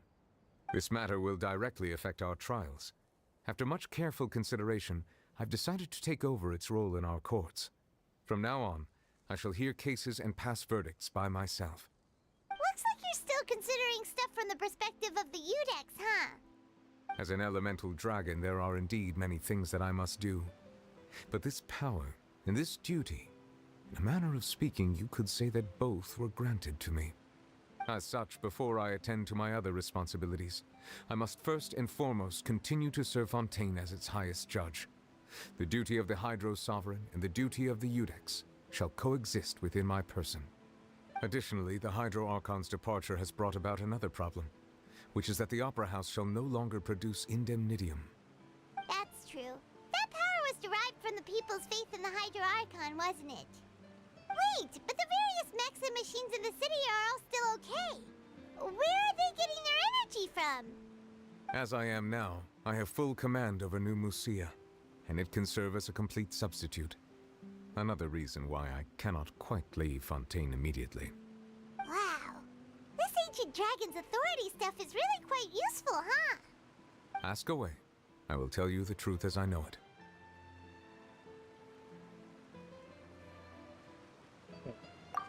Oh, that's right! They say you've given it to the knave as a diplomatic gift or something! Leaving aside their intentionality, the two Fatui Harbingers have indeed done much for us during this crisis. Their sole remaining goal in Fontaine, at least at this point, would seem to be the Gnosis. The Oratrice has ceased to function. The Hydro Archon's divine throne is now no more, and I do not need the Gnosis's power. As such, it has lost all meaning for Fontaine.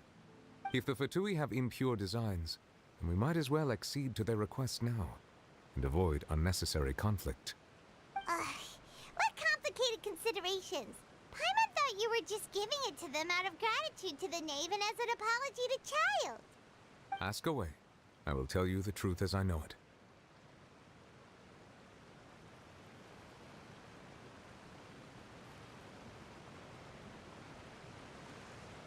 You will soon be heading to Natlan, I presume. I'm afraid that I have little talent as a travel guide, so all I can do is tell you what I know about that land. As far as I'm aware, Natlan can be said to be a nation of dragons. A nation of dragons? You mean like you? No, I suspect that I would not find myself welcome there. Unlike ancient dragons such as myself, the dragons of Natlan have undergone long years of development and evolution. Large numbers of them have entered a form of coexistence with humanity. Natlan is also the nation of war. War ravages those lands like an undying flame. There is one other piece of information I got incidentally from my negotiations with the knave that I believe may be useful to you. The harbinger known as the Captain has thrown his hat into the endless ring of war. The Captain. Sounds like a real tough customer. Seriously, everywhere you look, there's a Fatui Harbinger doing their thing. I suggest that you fully prepare yourself before going to Natlan. In the meantime, Fontaine's doors will always be open to you. Let me see. Ask away. I will tell you the truth as I know it. Guys, go check. Simple Natlan. Atlan. Oh, Pyro ya.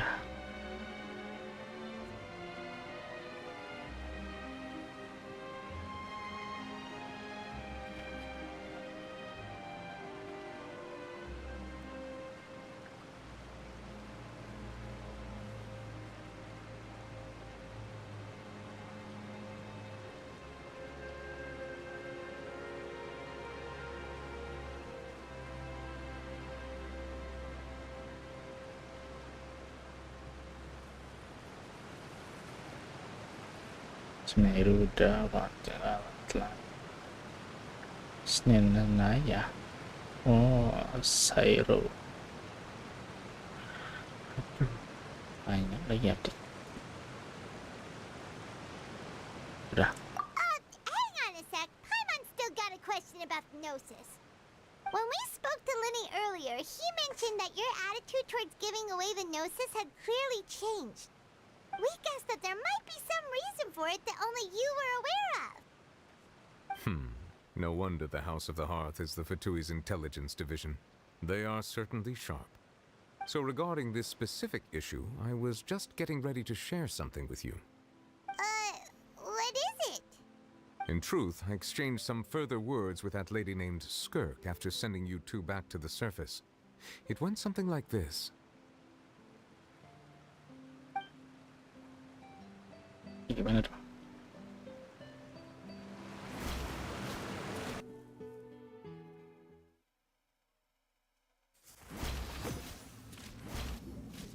Well, we're going to head topside to see what's going on. You hurry over soon as well, all right, Nervalet? What next? The all-devouring narwhal isn't here, so I'm no longer getting any interference. I can finally catch the scent of your power, what it's made of. It is the authority of the planet's primordial dragons, but with something very similar to a god's curse mixed in. It's quite a novel blend. I'm sure I've encountered something like this before. What was it again? I do not know what you speak of. Ah, of course. How could I forget? You should have the remains of the third descender on your person, yes? Remains? I've never heard of any such thing. Huh. According to your parlance, I believe it may be called a gnosis. Well, that much is true. After Focalor's divinity faded, she handed her gnosis to me. But I fear I have never heard of it described in the manner that you just did. I've been training with my master, the Foul, ever since I was young, and I have never returned to the surface since. So most of the information I possess, I got from him. It is only natural for those who are greater than humanity to possess a different sort of common sense, which is why there are so many problems in our attempts to communicate with humans. Regardless, you should probably get rid of objects of misfortune to prevent any disasters from befalling you. To live in itself is a blessing. But once a person dies, the bonds he once had with this world shall all turn to curses. What do you mean by that? No need to fret. These are just my personal thoughts, and my reason for no longer wishing to return to the surface. This third descender you refer to, who are they? And when did they die? Master never mentioned them to me. Perhaps it just wasn't that important for me to know. If you're interested, though, I could ask him. I'll be sure to pass the answer on to you next time. Next time? You believe we will meet again? I do. Wait. I have a disciple of my own, don't I? He can be the messenger then.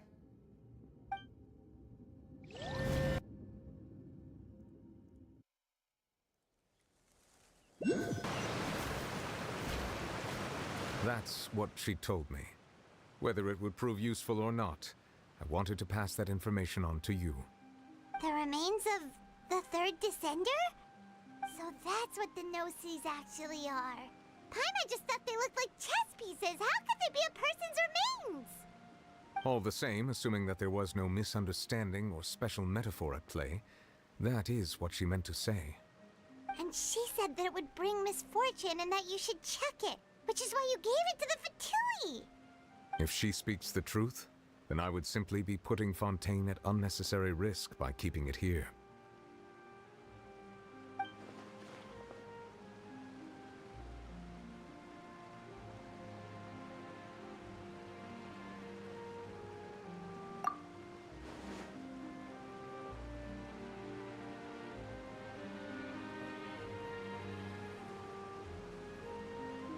I had guessed that you might already be familiar with this concept, but I did not expect you to be one of them. That means that the Gnosis, which are exceedingly element-compatible and can even enhance elemental abilities, do indeed come from the third Descender. I wonder, does your body also possess similar properties? Like being able to use elemental powers without a vision!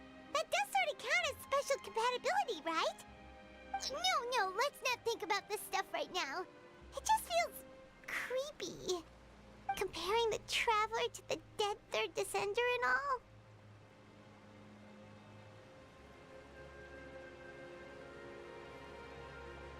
That's what you say, but this topic still feels like bad luck. Once Child recovers, let's get some more answers out of him.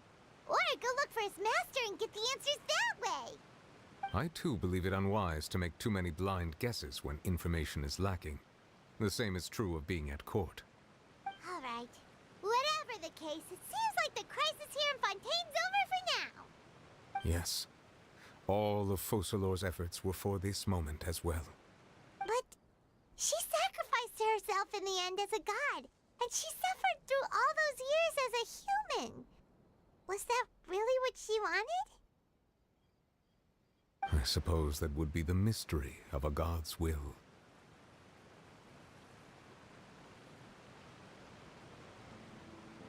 I suspect not. But once in a while, I too would guess that if wishes were like the clouds in the sky, they will one day return to the earth as raindrops. Life flows like water, and rain is the final answer. The water levels may sometimes tilt one way or another, but the rain falls fairly upon all. And what, ultimately, is the difference between the rains that fall upon all of us?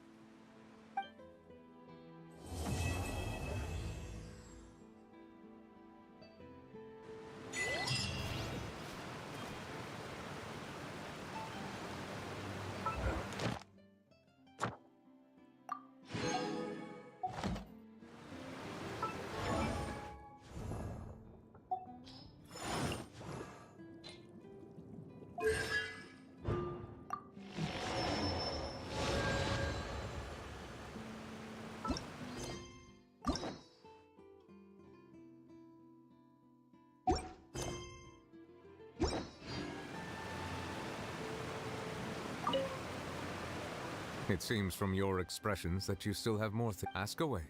I will tell you the truth as I know it. I suggest that you fully prepare.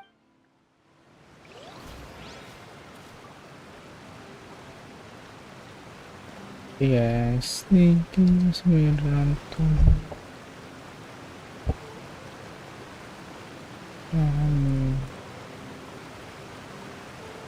Give you all for watching and see you next streaming. Osmanthus wine tastes the same as I remember. Ketemu lagi besok But where lagi are chill lagi. those who share the memory? Kita semuanya. Terima kasih arigato and thank you so much. Bye bye.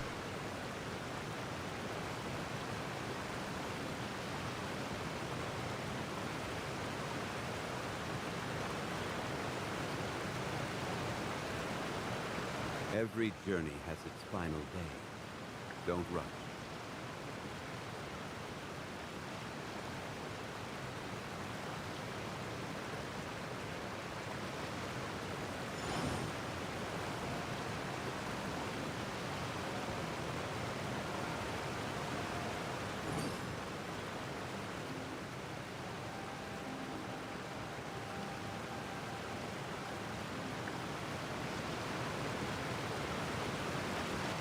Boats are made for transferring commodities back and forth. and those that come across Leo tend to stay a while. So it is where many things come to settle.